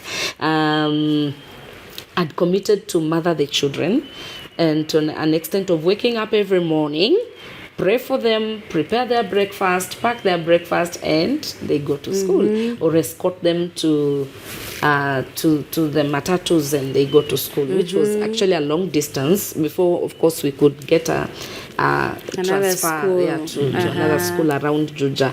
So I did that, I think, for 3 days. Only. And then you left. Then now I said no. Before leaving, I think it was a tall order for me. I'm not used to it, so but I've committed to doing it. But it's not happening because I sleep, I think, late. Then in the morning at 5, when you really want to sleep, you have to wake up and prepare the girls. So God gave me wisdom. I had a meeting with them and the house help. Said, before you sleep, you have to do 1, 2, 3. Make sure you've packed your bags, you know exactly what you're carrying tomorrow for food, what this and this, and put an alarm so that you wake up early, and so that I can also enjoy my sleep. So definitely it didn't look okay. Our life was good, but there are those things you are like, when I get married, I'll be holding my husband the whole night. I think we had a big bed, and I regret having that big bed. Everybody is on their own corner. And you're like, oh, this man, I thought he would embrace me. I thought we would be close. But remember, I thank God for wisdom, because even as I tried to complain, I still remember this man has been living alone. Oh yeah. Even when he was married, he was, most of the time he was alone. Oh yeah. Because the wife used to be fine. Yeah. So I tried to your understand. perspective, now you're married. I have many questions, but I don't have any. The one that is I feel like you need to your perspective, now you're marrying again. How is it for you? Me, I expect a very big difference. Yes, there are things that you feel you never did them better in the first place. Now, coming to this one, you need to up your game. Yes. Up your game. One being responsible, being loving, being around your person. Yeah. Present. Yes, the presence, which is very important. So in me, I wanted to do it differently, so that I pull together my family and live a better life. Yeah, because where there is unity, God commands a blessing. So I believed if I become one with my wife, everything will come into place. That's what I was looking into, and all along I've seen it work. I've seen it work. Listening to my wife, my wife is one of the people who would want to see everything work straight. No shortcut. Yes. Yeah, if it's a way of cooking tea, there is a formula. So we have seen God doing it for us, and we are enjoying our marriage from day one. It has been so good for us up to date, and we trust God that nothing will come in between. You will continue enjoying it. Yes. How do you resolve conflict? Because you seem to be that calm man. Yes. And you're not so calm, my sister. So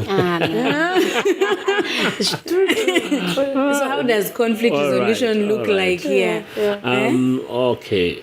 Conflicts are always there. Yeah.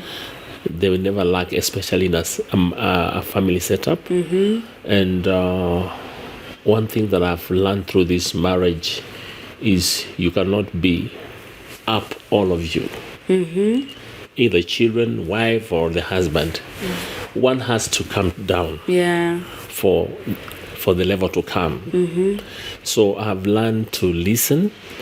I've learned to be quiet where necessary, and to answer where necessary. So I've seen it work for me, because all along, for us to be here today, I think it has worked for us. There is a day one of us wanted to pack. We can guess which one. She wanted to pack. But in all that, I just allowed it to go the way it is going. But I thank God, because the wisdom of God came into her. Oh, I don't know how did you change your mind? Oh, it's her. Where are you going? Where were you going? To Uganda? You're going to Uganda? It was a plan. It was a plan with my children. Yeah. All right. Now I'm getting to know now. Now you know. Tell us about it. We wanted him to wake up anyway. We really want to thank God. Honestly, marriage is intentional. Yeah. You just have to accept. Yeah, you remember the first one, I'm telling you, it's like you're looking for points to put together because you don't even understand how you live together. Yeah. Whom were you trying to please? And now this one is happening when you're mature, you have experience, and you really know what you want. So it's like the marriage we both wanted. So we get into the marriage, and my husband has his own plans, his own career. He wants to pursue his own stuff. I'm here. I'm coming into the marriage with a lot. I have a company to run. Now I've put my career on hold for the family. And then it doesn't look like he's interested in the business. It's like the business is Lillian's. And whoever. Him is there. Still waiting for God to do something for him. And we're like, sometimes we are outgoing for an event, he's home. We get drivers from outside, he's home. Oh, he's calm. He's calm. He's like, you have to wake up. And now the parking part, there's a time we went silent on each other. Yeah, we went, because now, see, if you're not interested in what I'm doing, then I may not have a story to share with you, because you don't even understand what I'm doing. Yeah, so one time he was doing, I think, an avocado business with his truck. So you see, he's doing what he wants, not what you're trying to. And are you interested in what he was doing? Yes, because I was supporting him 100%. He has agreed. I was interested, but so as you've been told, my husband is a calm man, and I think that is that chemistry is on another level. And there are times he solves things, and I'm like, how did you manage that? Like an example, he's taken his vehicle to a mechanic, and this mechanic is very loyal to this mechanic. And then this person doesn't know how to communicate, and now shouts at him, talks, like rudely to him. I'm like, Daddy, how? Why do you allow them to belittle you? Why do you allow them to show them you're a man of God? Yes, it's my car. And then he is like, okay, Julius, how do you want this to be done? See how calm he is. So he makes you to feel stupid. The one who was up there now feels so low. And you're like, Daddy, how did you manage that? So there are times when things are so hot, like, Daddy, come and handle this. There are even clients we would crash, and I'm like, Daddy, please help me handle this. And he would handle them that way. So this particular time I want to park, he had gone quiet on me. We are not talking. He wakes up, he goes, I'm home. And then I think the people who were very close to me are the children and my son. He's very close. I'm like, Daddy is not behaving well. And I think it's because, you see, we do everything. He's not in this story. So I think, I'm going to look for a house, a bed sitter. I will still continue to facilitate everything in this big house, but I want to go so that he wakes up from his sleep, because I feel like he's taking me for granted. So one day I'm like, Rich, don't go. Before you go, let's talk. Let's talk. I feel you no longer need me. And instead of being a burden here, I'm here. I feel I'm doing ABCD with the children. What you don't want to be involved, you don't care. So excuse me. And you see, for me, I also felt it was a counterattack. We had done 40 days of prayer and fasting. Yes, we had done 40 days of prayer and fasting. Getting into the marriage, you see, I have children. In my mind, I was like, children, thank God that part I'm settled. Nobody will bother me. But one day, he tells me, Lillian, I would want to see a product of me and you. Wait, we have 5 children. Pastor Richard. Yes. You have 5 children. Yes. Actually, 6. Yes. 6 children. Yeah. You want a product of... Yes. How is that going? How did that go? How did you answer it? I told him, let the will of God be done. Yeah. Let the will of God be done. Because as far as I'm concerned, I'm settled because we have children. And now the pressure I used to have. And the barren story? Yeah, the barren story is still with me, you know.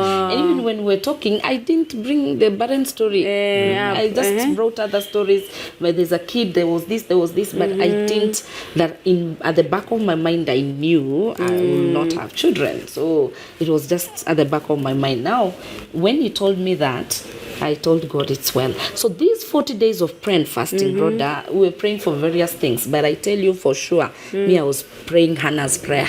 I was just praying Hannah's prayer. And I thank God, and the Lord spoke into my life. Now, you see, it's an attack. We've done the 40 days of prayer and fasting. I'm pregnant and I don't know. Oh, you're already pregnant? Oh, yes. And I don't know. And I'm packing. Hey! Yeah, the babysitter. Sarah's laugh. I sabotage him in the morning. I'm like, before you go, because I even don't know where you're going, because we are not communicating, we are not talking. Yeah. Come, let's stop. Because when you come back, I'll not be here. Oh. Yeah, when you come back, I'm not. Because why would I stay here? You don't talk to me, you don't. Yeah. So why? Yeah, probably was going through his own stuff, and this person who keeps quiet. Yeah. I'm like, I've given enough time, so he broke down.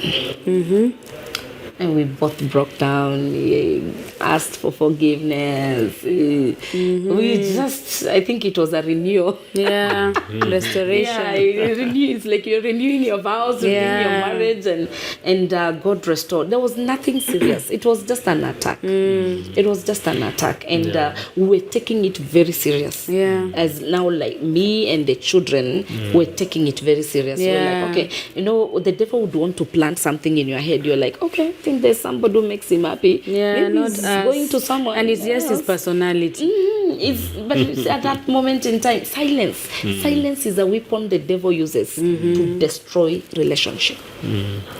Oh, it is a weapon, because as it is, communication builds relationships, so silence destroys. Because you see, at that moment you're silent, the devil is planting stuff in your head. Yeah, so you better, I don't go to bed when I'm hungry. I will speak. He will allow me. I can do my 2 hours of talking. Then I'm like, sweetie, I will say something. One word. Then he will be like, I'm sorry, sweet. This and this happened because of this. I'm like, can't you just talk? You know, you talk, he will give you attention. You talk, you empty yourself. Yeah. And then you're like, really? You even fault your talking.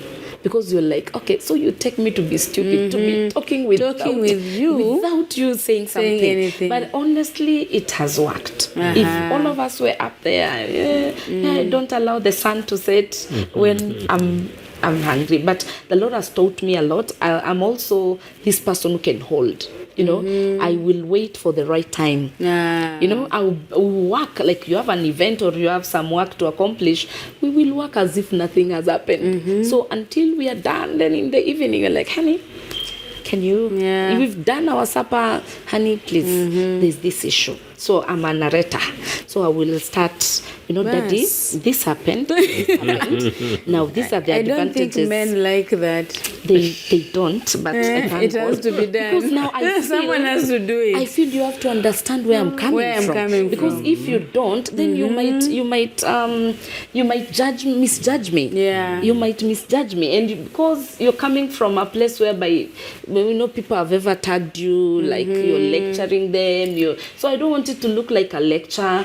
I don't want it to look like I'm just coming from nowhere. So you're like, okay, Dad, you remember this? Yeah. When this and this happened, there's this that you did. For me, I would have wanted it this way, but you did it this way. So I feel, Daddy, of course there are such conversations, but there are also conversations that you don't have even time to narrate and give the body the shape and the conclusion of the story. You're like, honey, how do you do this? this? How? Like, maybe let me just share a small one that happened. So we're now working together finally. Oh, finally. We thank God. Your company. Yes, we are working together, and I thank God for that turnaround. And when he got into the company with his grace, I tell you, things worked magic. So, he's going to do shopping. We have like five kitchens. 1, 2, 3, 4, 5.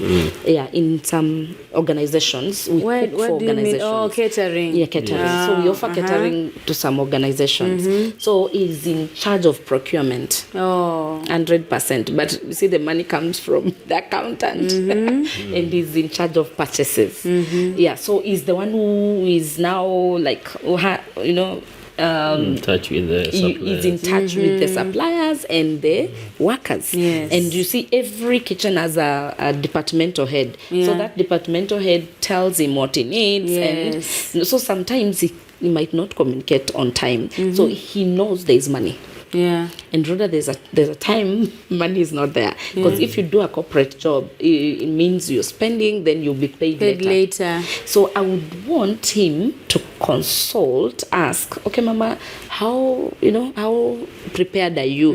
And what also makes our budgets differ is when there are guests, special guests. So we have the daily people that we serve, but we also have guests, or something can come in. So it messes up a little bit your budget. So him is by faith, and he will tell you, I know it's there by faith. You take it as an insult. Like when he goes somewhere and he's like, honey, send 80,000. You can scream on the phone. You're like, Daddy, really? I told you in the morning we have run out of cash. So know how to play your cards. And it's like, God will provide. No, Pastor Richard. It's very positive. But you see, like for me, I'm like, but has God provided? He does. He has provided. He has. But you see, for planning purposes, yes, for planners. God. Yeah, for planners, you need, you don't want stress. You in want the middle God to of provide the day. first, then you plan with what God has provided. Thank you. So me, I would want him to tell me, Mama, today there's this kitchen that needs this and this. And you see, we have we have the lists of items a day. Like now, his phone, once he opens his phone, there's all he needs for tomorrow. Yeah. But you see, he might forget some item, or maybe thinks it is somewhere. And then now, tomorrow morning, when you know it's time for sleep, it's like, honey, because he will not tell you, I'm going to this, so prepare this. He'll tell you, honey, send 50,000 to this. We don't have this. I'm like, honey, are you like, you want to kill me? Do you want me to have pressure? You know? So, but now with time, I've adjusted. So when at least there has to be some miscellaneous somewhere. Yeah. So, and like Daddy, just speak communication. I like it as plain as it can be. Just say it. Rhoda, I'll be coming tomorrow. I will come with 2 phones. I will come with this and this. And you know, there are people who are brief. They will never give you the details. So when you see them with the details, you're like, oh my God, you would have just told me. Like, okay, he's a pastor, so he comes with a guest at home, and you know, I'm the event planner at home. Oh yeah, so the you planner. want the table to be set. You want him. He gets his friends and it's like, let's go home. And maybe you're fasting. So he will tell you, Annie, his friends are not fasting. I'm coming home and I'm coming with a friend. You're like, oh God of heaven, surely Dad, why are you doing this to me? Why do you want to expose me? Because you see, I feel like I'm giving you a raw deal as a guest. I've not planned. I want to make sure. We need to hear his side of the story. Sure. in this marriage. How do you accommodate this personality? Please. This is a strong. Are you a sanguine? I'm a sanguine. I'm a choleric. A strong choleric, sanguine, educated woman with money. Tell us more. Educated woman with money. It is a combination of good things. Yes. And no one would want to be around anything bad. So may feel good. and I enjoy every bit The of good it. sometimes hurts. Even the harsh conditions are just good for me. You are Because okay. I know after these few moments of harshness or It is love. spark, that we shall smile. Uh-huh. I always look at the end from the beginning. Yes. And the positive. The positive part of it Wow. is that out of this we are making something better. Yeah. So I don't see a reason of an alarm that it's going to be bad or anything that will bring commotion in our marriage, because everything is rotating around the marriage. Yeah. And I embrace it so much because we are building something. Yeah, I don't see it as an issue that is to be so much looked into, because I see it part of our relationship, Yeah.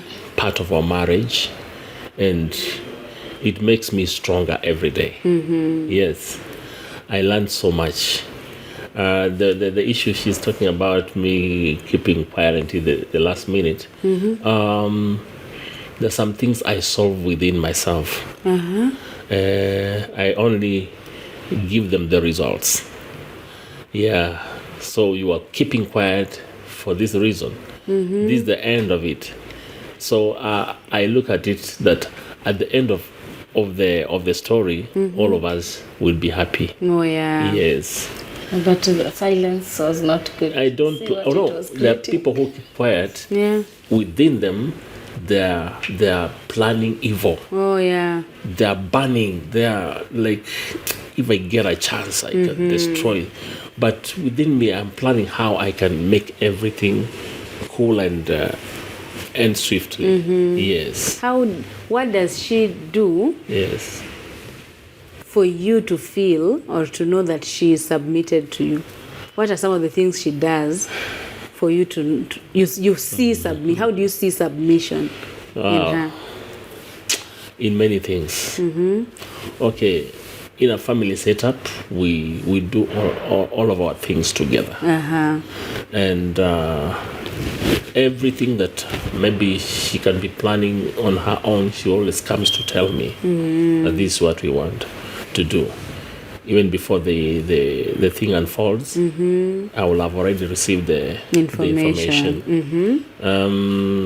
Another thing is, though it is inside her about ministry, it's not something you force her into. We have always sat down, discussed about ministry, how we want to do church, how we want people to respond to what we are doing. And I see a lot of that commitment and submission. And she always identifies me as the head. Yes, in everything that we do, that makes me stronger. You know, it is another thing when you just assume, but you see it happening. Yeah, time to go to church, time to visit people, time to pray. Yeah, there are so many things that I see in her that confirms she's a submissive woman. Yeah. Oh. Yeah. How does financial management look like in this marriage? Financial management is one of the causes of divorce. Yes. Leading causes. Yes. How do you manage money as a family? That is so easy. I give it all to her. Yes. You're the accountant. Yeah, but it's You know, Why do you give let me it tell all you. to her? Tell me. I came to realize when the money is in the pocket of the husband or the man, it will be assumed that it never gets finished. And when there is no money, That's a trick. It's a yeah, when there is no money, smart one. when there is no money, they will assume you have, and you don't want to give. So it is the better way to do it. Let it be in her hands, so that she knows the subtraction and the addition. It will be easier that way, and you'll have peace. Man. It's a trick, I tell you. It's a trick. So you're the financial manager. Yes. Is our money in this marriage? Yes. Money belongs to all of you. Yes. And how do you know about her money? No, the money that is coming from her. I always know. We are an open book. And actually yesterday, thank God, yesterday I was just telling him, what happened in the evening. He was alluding to something that should be done. And I'm like, honey, let me remind you, I don't have a secret account.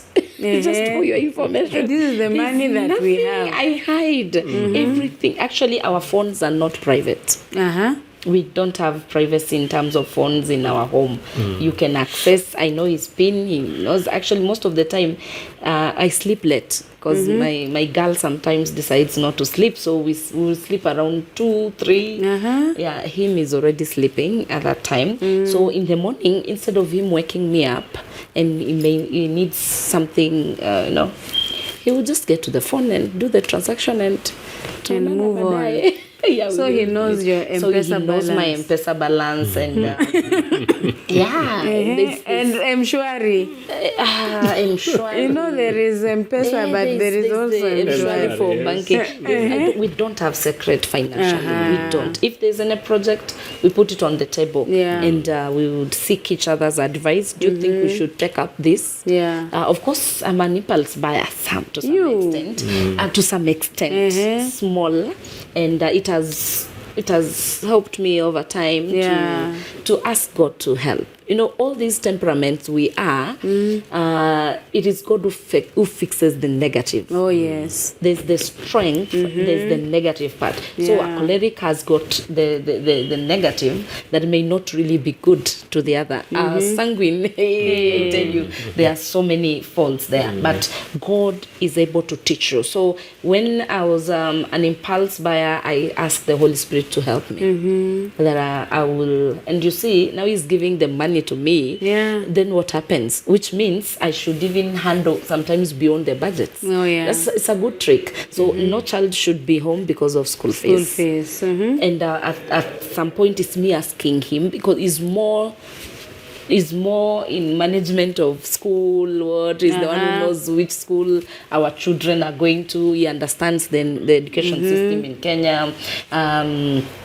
There are a lot of things that he handles. So mine is just transfer. So he will tell me, transfer this much to this, transfer this to this. We are doing this and this. And if there's a project, so I will tell him we are opening a new project. So we decided to do business around what we do. Like we are into catering, we are into events. So for catering, if we are feeding, like right now we are feeding around 1,000 some number there per day.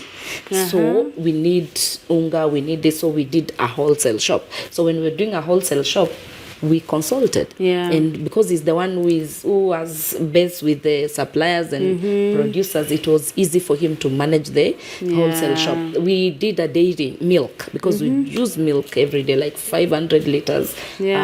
So we have that. So he's the one now who tells this person, do this, do this, do this. And we've also devolved, devolution. Devolution is so happening. We devolve, like the milk, people are handling milk directly reports to daddy. The wholesale, there are people who handle the orders that come, reports to daddy. I'm in events because now I'm not predicted. Today I may have this meeting, tomorrow I have another meeting. The other one, there are those I tag him along. There are those I cannot because he has to attend to something. So it's a matter of communication. You use each other's strengths in the personalities to make I tell you, it's working everything magic. Work out. It's working magic. You left us pregnant at some point. Yeah, you got pregnant. Yes, I got pregnant. And you see, this morning we are now making up. We are coming out of silence. Yes. And so we breaks, and he didn't even go where he was going. I didn't go. We were in the house the whole day, like now people in honeymoon, and we thank God. Now the following day, is it 2 days or 3 days later, there was a way I was feeling. But me, I thought it was stress, or now we are coming from no fast. So actually then I go by a kit and go to the bathroom. So one morning I'm like, I just threw the kit to him. You are an events planner. You can't plan a whole You see, we're surprise. in the healing. Yeah. We're in the healing. You know, it's like mko honeymoon tena. You know, mmekuwa mmenyamazania na sasa mmerudiana. So I'm like, it's like, you know, the way a baby has something new and is like, daddy, see. Yes. So me, I didn't even make the noise. I just came calmly and I'm like, Then he has to interpret the results, and it was fun. And let me tell you that, you see, when people say marital bliss, that is when it started. And rather to date, the things we used to fight over then are no longer the things we fight over. Yeah. I think this pregnancy thing was just a blessing. So it brought us too close to each other. And then the Lord blessed us with twins. You have twins. We lost one. We lost one, and it was not easy. But now the one actually we have is the second twin. So the first twin is So when she came with a package of joy. That girl. She's above her peers. I think that is the way when she was being dedicated, the prayers that were unleashed on her, she lives up to standard to every word that was proclaimed into her life. So she's 2 and she will turn 3 in October 21st. The day I was going to give birth, I was planning for an event of 1,500 people. Yeah, it was at Nyayo Stadium. You remember when Apostle Ineche came for the first time in Kenya? Yeah, so we were feeding the workers. Oh, nice. And so they were taking care of that as when I was coming to the theater. Baby number 1 was normal. Yeah. The twins, one was normal delivery, one was hard. That pain now. And you see this one who was normal was still. And then now there's one kicking in, so you like that pain was too much. But we thank God. And I think for me it was the devil trying to rob us the testimony. Yes. You see, the testimony is I was barren, and now God has remembered me, like Hannah. Now the baby has come. So would you concentrate on I lost one, or you would now celebrate the one that God has given you? So Eliana came to us with a lot of joy. So Eliana is baby number 7. Baby number 7, but number 8, because there's a mistake somewhere. So we have Colvet. Now Colvet, Wait, this one is a funny one, but let's talk about it, because we don't want him to ever watch this and it's like, Mom, I was never mentioned. Now Colvet, I think, let me say this first before, never judge somebody because of their past. Never judge. True. I think everybody needs a fair hearing. Everybody needs to be given a chance to showcase who they really are. God created all of us for a reason. And there's a goal for you to achieve. We are all called according to his purposes in glory. So nobody was created by mistake. Now, the environments we find ourselves in at a particular moment in time may try to define who we are. So at 16, I'm left alone. And then the motive for me getting to this brother was a good one. I'm preaching the gospel. And then we get pregnant. And then here I am. I don't want marriage. Because there's nothing that would have worked. That is your daughter. Yes, that is my daughter. So the daughter has come, no marriage, then, now we are here. I get married. So I've gotten married. And this marriage does not look like a marriage. And then factors that really made that marriage end. So you see, I'm 23 and I'm just there, divorced at 23. So if I would never be given a chance to be like accepted in the society, or that 23 divorced girl was a lecturer. She was an entrepreneur, business person. We have over 60 employees. They're getting their livelihood from this very person, the refugee girl, the maid girl. If father didn't give me a chance, because I was a single mother, or the good would have not come out of me. Get now my husband, before he became a pastor, he was living with the aunt, and here comes a relationship, that baby relationship with her. I was here, a lady who was living in the auntie's place. Now he forgets they ever messed. 25 years later, 25 years later, a lady looks for him. It's like, you remember me? I'm so and so. I used to live. You remember that day? Yeah. This and this happened. We got pregnant. We got a son. Now, how do you receive that? Where have you been? Okay, we can't talk about her because she's not here. She's not here. Now, you see, those are questions you'd ask. But on the other hand, if he judged me because I had a child, now what happens to him?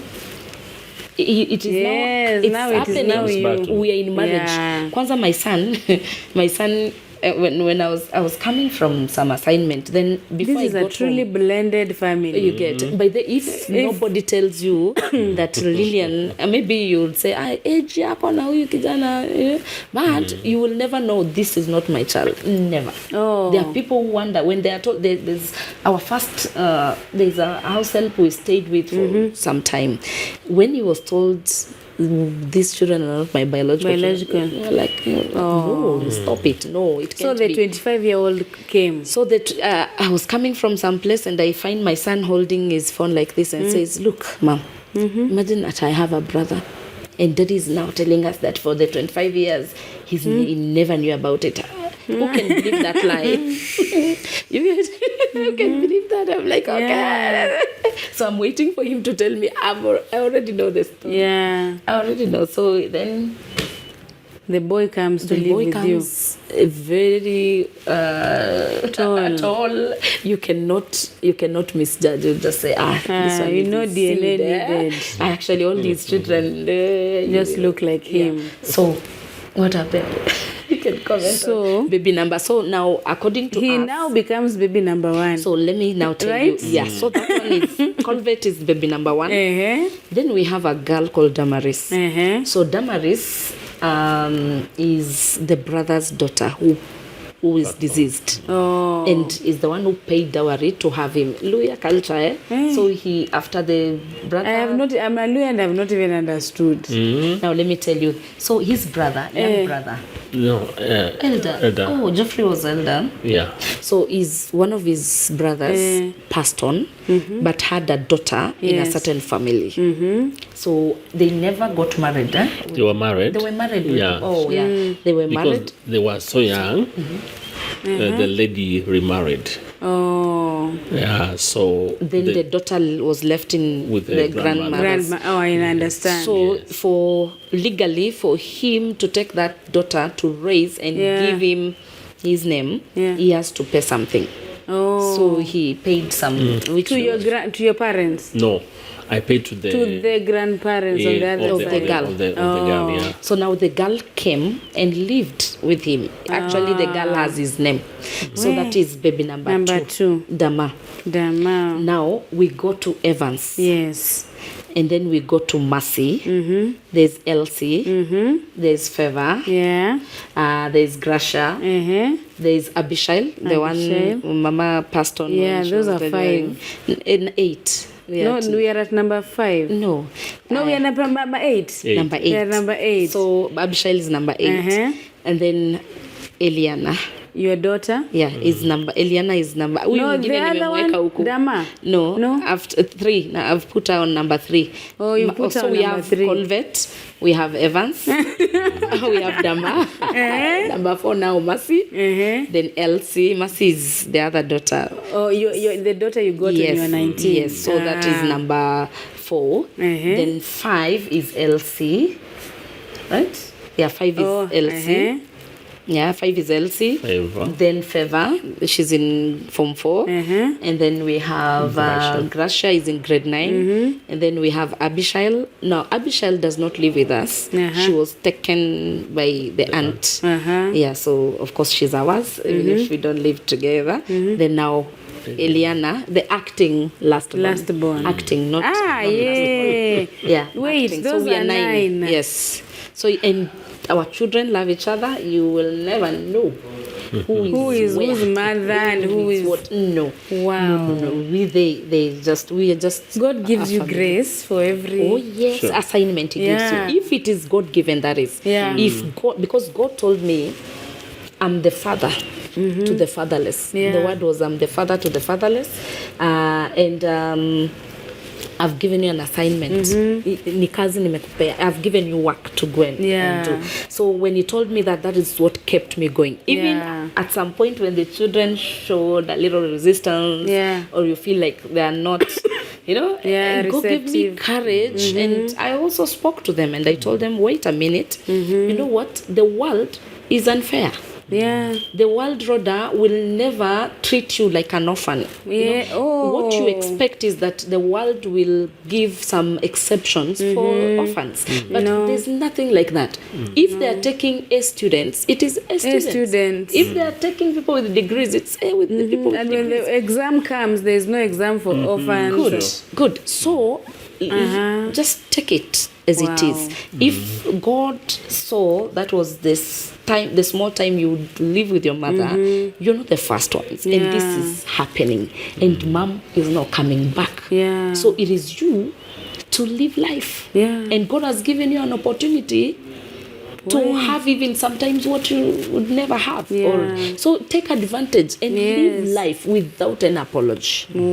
Because Mother the of moment, the moment you start, let me tell you, one of the topics I ever wanted to do, like now this show, Rodah, is about step parents. Oh yeah. Is about step parents, because step parents have a lot of challenges. They are good step parents and they are bad step parents. They are good stepchildren. And they are good stepchildren and they are bad stepchildren. Yeah. So these people, like for example, you get, when I got married, our children used to go to where the mom came from oftenly, and there was some resistance, my friend. One day Every we're time they come back. we're disciplining our girl, and she's like, if you don't want me to live in this family, I will go. I'm like, where are you going? So because somebody has told her, if they mistreat you, come. So we say no holidays will they ever go, because we don't want people to feed them with the wrong wrong information. things, At the end of the day, when they don't become what they are supposed to become, God will ask us. We are answerable. And those people will join those who are mocking. And so I hear you. we had to restrain them. Stay here. There are no other parents. It is us who are your parents. And sometimes I would even leave them in the meeting with their father. And say, okay, there are things you may not, me the outsider one, let me go. And God gave me some boldness to call a spade and not to just try to, use some sweet words to those them or make them feel what is not. So I'm like, I want to discipline this child, but now you are careful. What will people think about you, as you discipline them? There are people who will feel, if Lillian puts a cane on you, then she's mistreating you. So our children are fed, now you can't also be yourself. So you have to pretend. You have to pretend. If a child does something, you have to go through the father to discipline. Now me asked for full support. I said, Daddy, please allow me. Because God has given me this as work. He will give the grace to take it through. So allow me to do what is supposed to be done as a mother. So there's a time my son was misbehaving. I chased him out of the house. Told him go. I sent him to the uncle. And when he came back, he was a refined man. When girls mess, I will tuna them. I will pitch them and deny them some privileges, so that they know we just need to humble. And I also tell them, you have very limited time to stay with me. You have very limited time. Timeline. I've told them, girls at 25, You go. Yeah. Boys at 27, you go. Like, already we. Why are boys going at 27? With them, at least you need some 2 years, you know. You're going to be a father to somebody. You need some extra. No. I think boys should leave at 22 before the girl. No. Girls can leave early. Hey, we'll have a show for boy child. Yeah. We need to wind up. I'd like to know, especially from a pastoral, all of your pastors. Yes. Why do you think marriages are breaking in church? Christian marriages. And what can we do better in our marriages to make sure we sustain? Yes, trouble will come, but how do we sustain? And is there a time to live from a pastoral view? Wow. According to my take, marriages, Christian marriages should stay, should be an example to the world that marriage works. Yes. You know, this is an institution that was set up by God Himself, and there's no at any time that God, in fact, He says He hates divorce, and He would expect that people live together and give a picture of godliness to the world.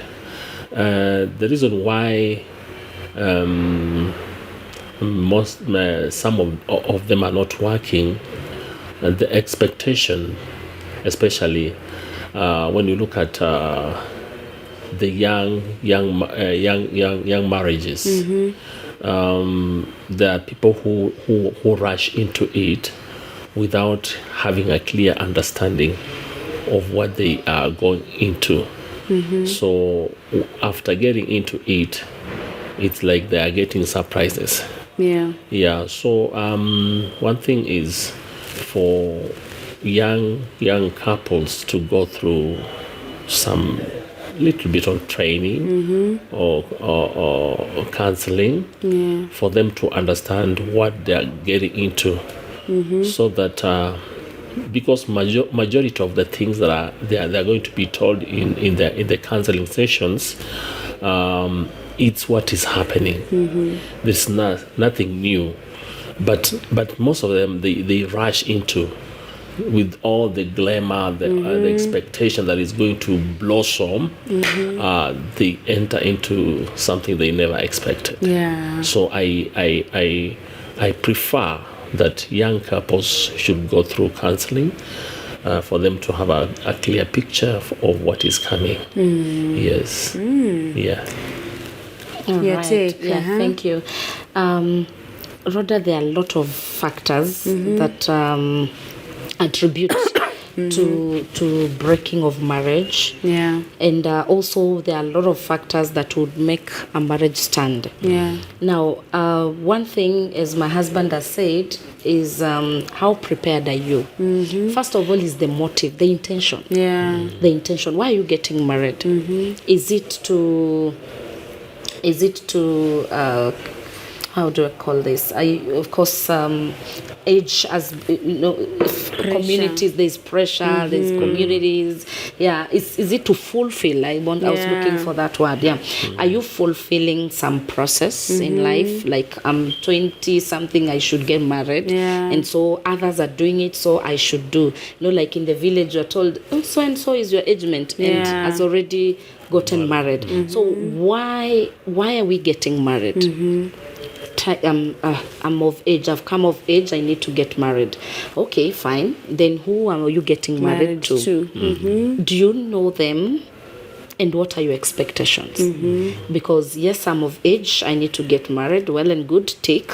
Second, I need to get a lady who looks like this, and look at how people meet. People meet in different platforms. That word that we've always alluded to, that the beautiful ones are not yet born, I always say, and when I'm talking to girls, I tell them every phase of life has something it brings on the table. You know, today today you're in your village, the only handsome men you see are your neighbors. Oh, yeah. Yeah, the ones you're not related to. You go to primary, you will see another level. You go to secondary, another level. You go to university, wow. It's there's so much to choose from if one would restrain themselves. Yeah. And you go to the job world, and the corporate world, wherever, you get more to choose from. Yeah. So if one would refrain until it is right time with the right person, and this right person, I know it is only God. Yeah. Whether you're born again or not, please let's agree and accept that it is God who knows the right partner for you.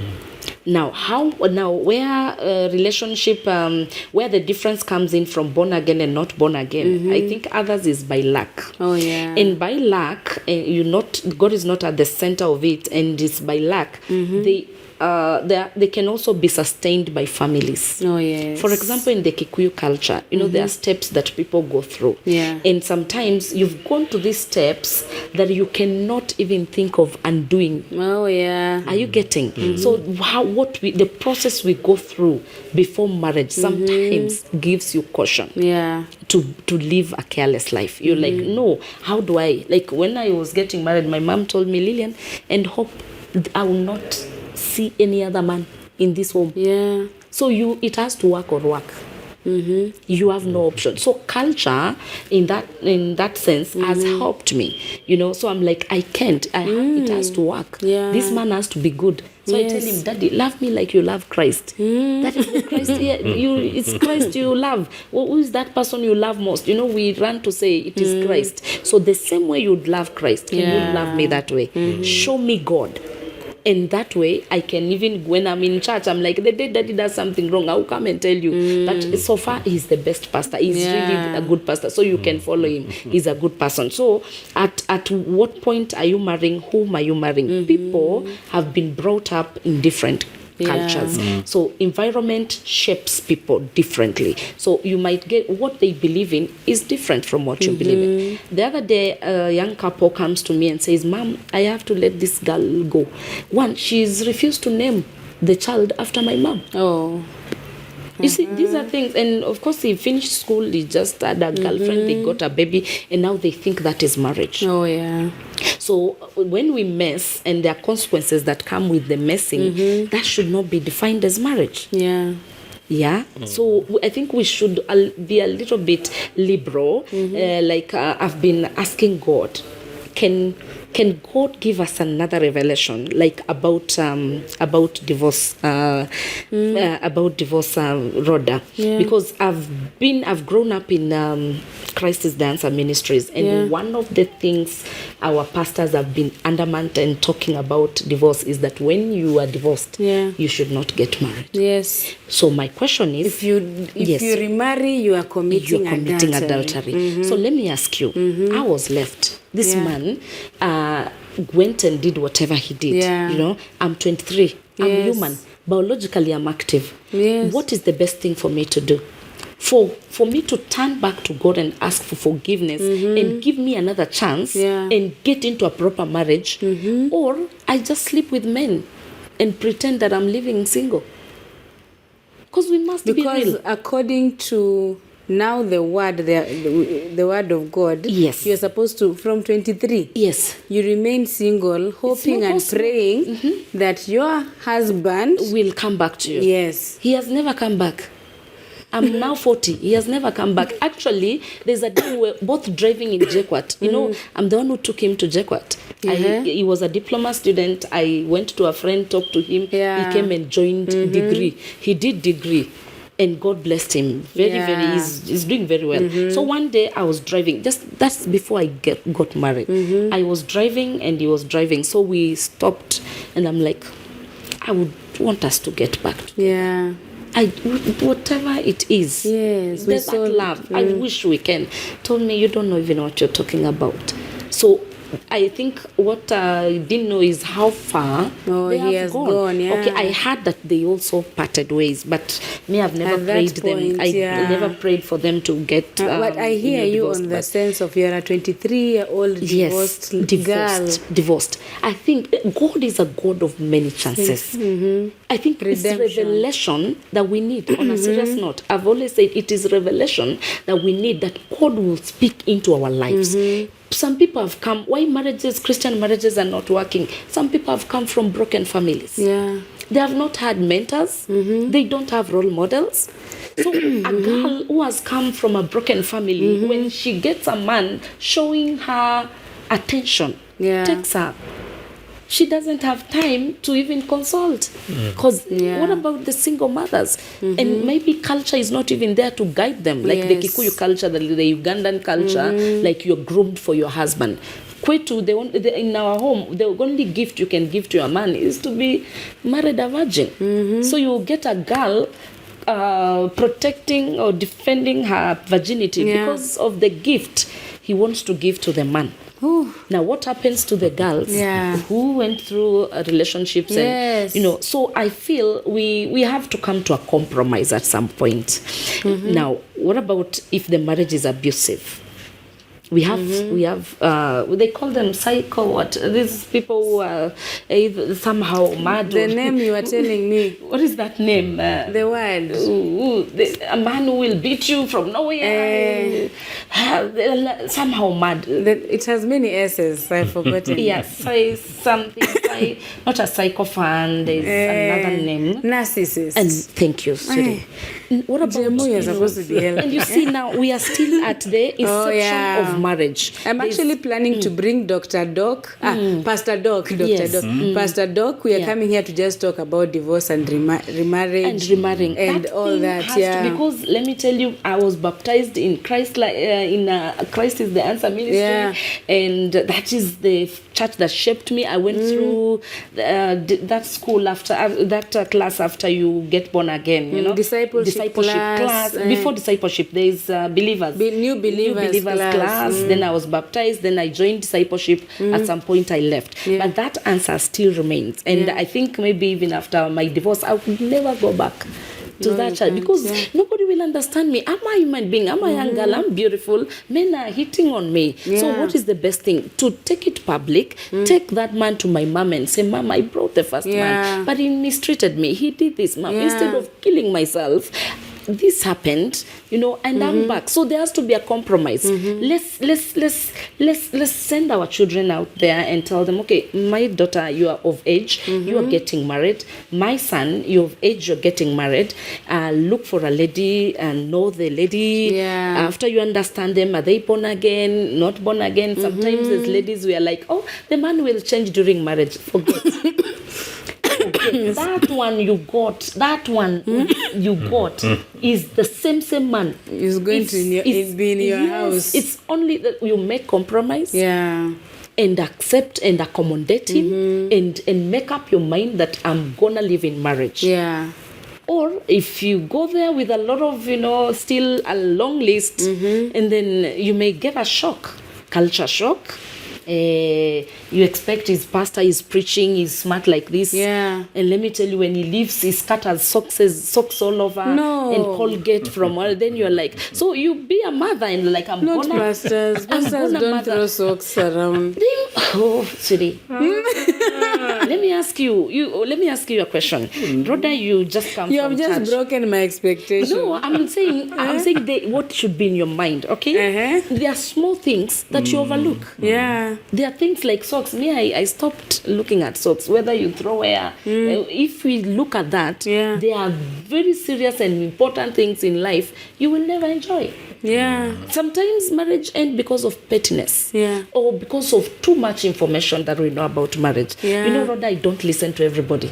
Even if you tell me a pastor preaches fire, unless the Lord leads me to hearing that pastor, I will not listen to them. Sometimes what you know is enough. I saw my mom. That little knowledge you know and you have is enough.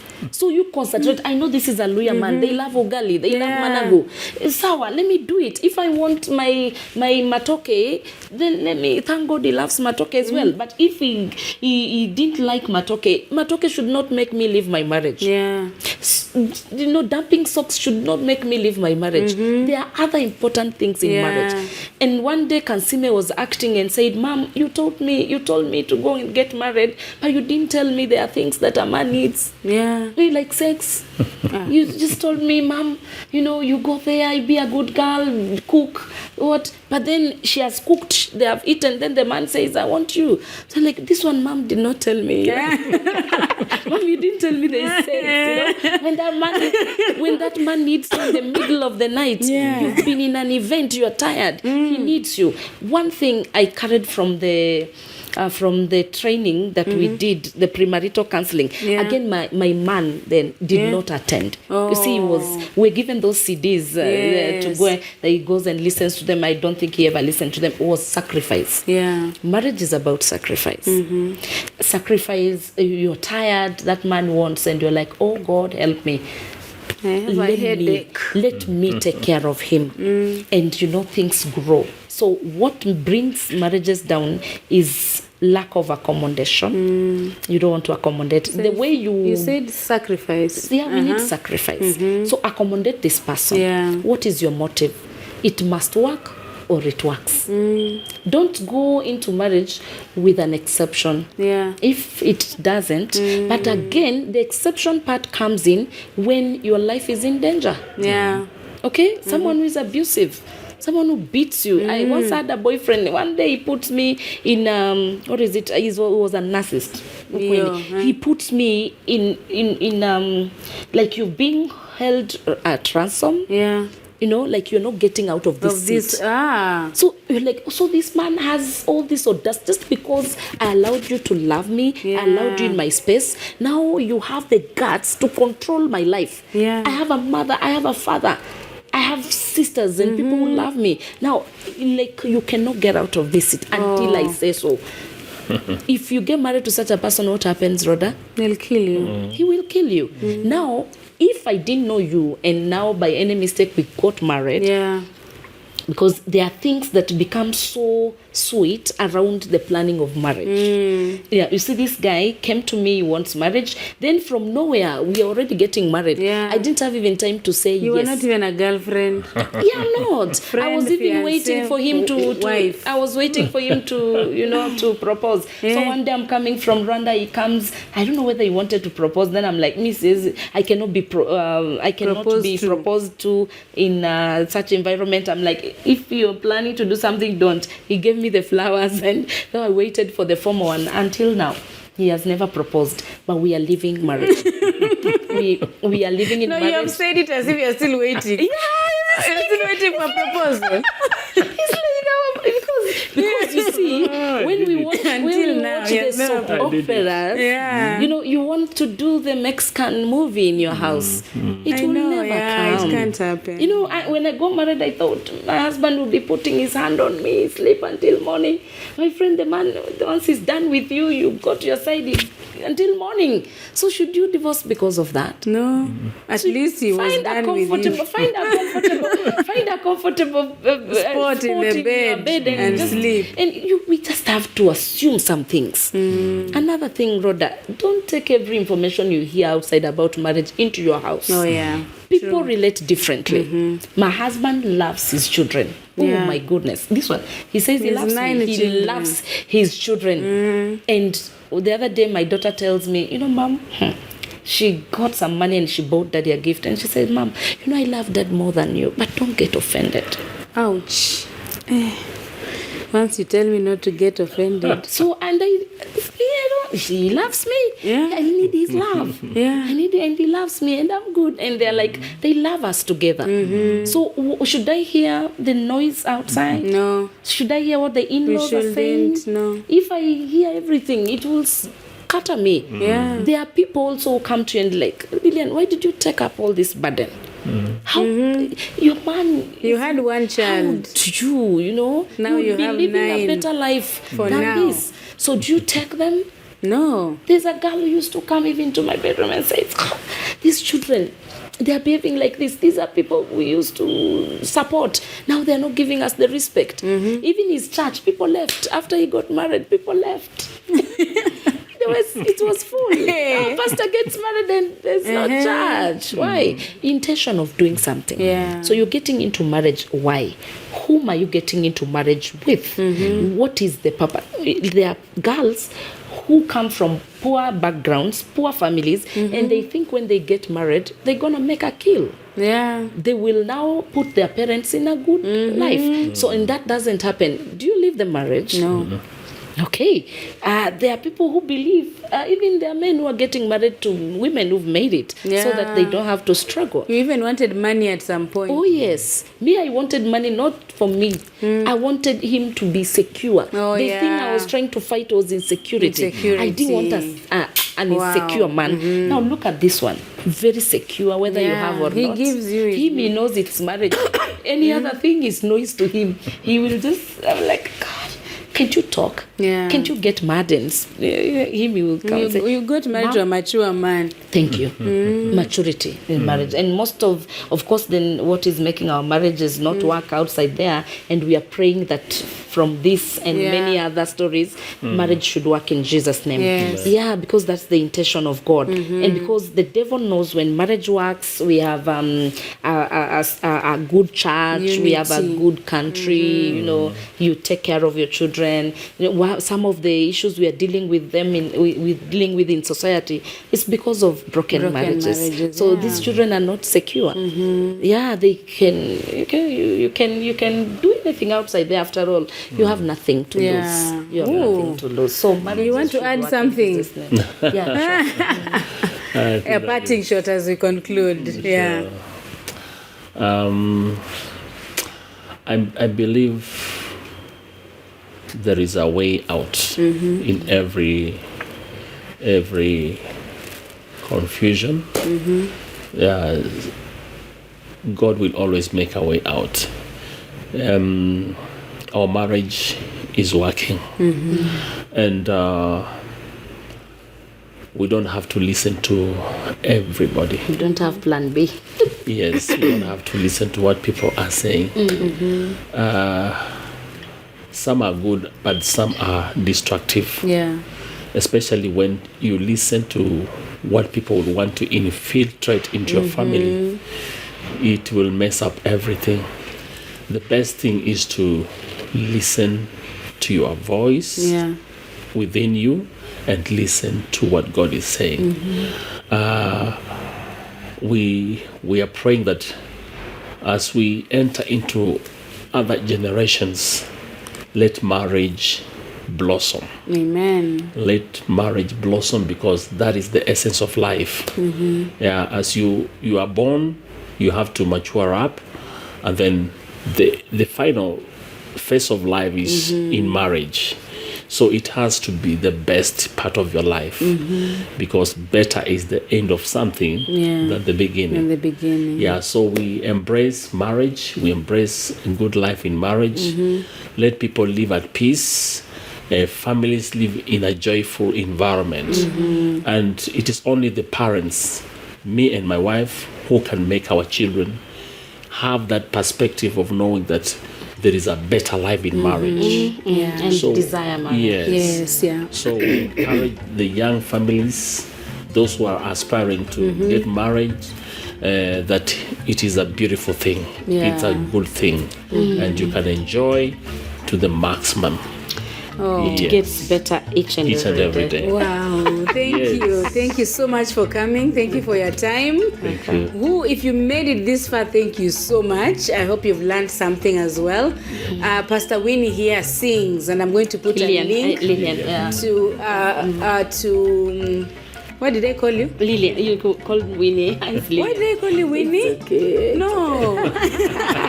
It's okay. It's Pastor Lillian. She sings, and I'm going to put a link to her music videos in the comments so that you can also subscribe and be ministered to through her music. Thank you so much for watching. Thank you for the support. Marriage works. Keep God in it. I'll see you on the next one. Bye. Bye. Thank you.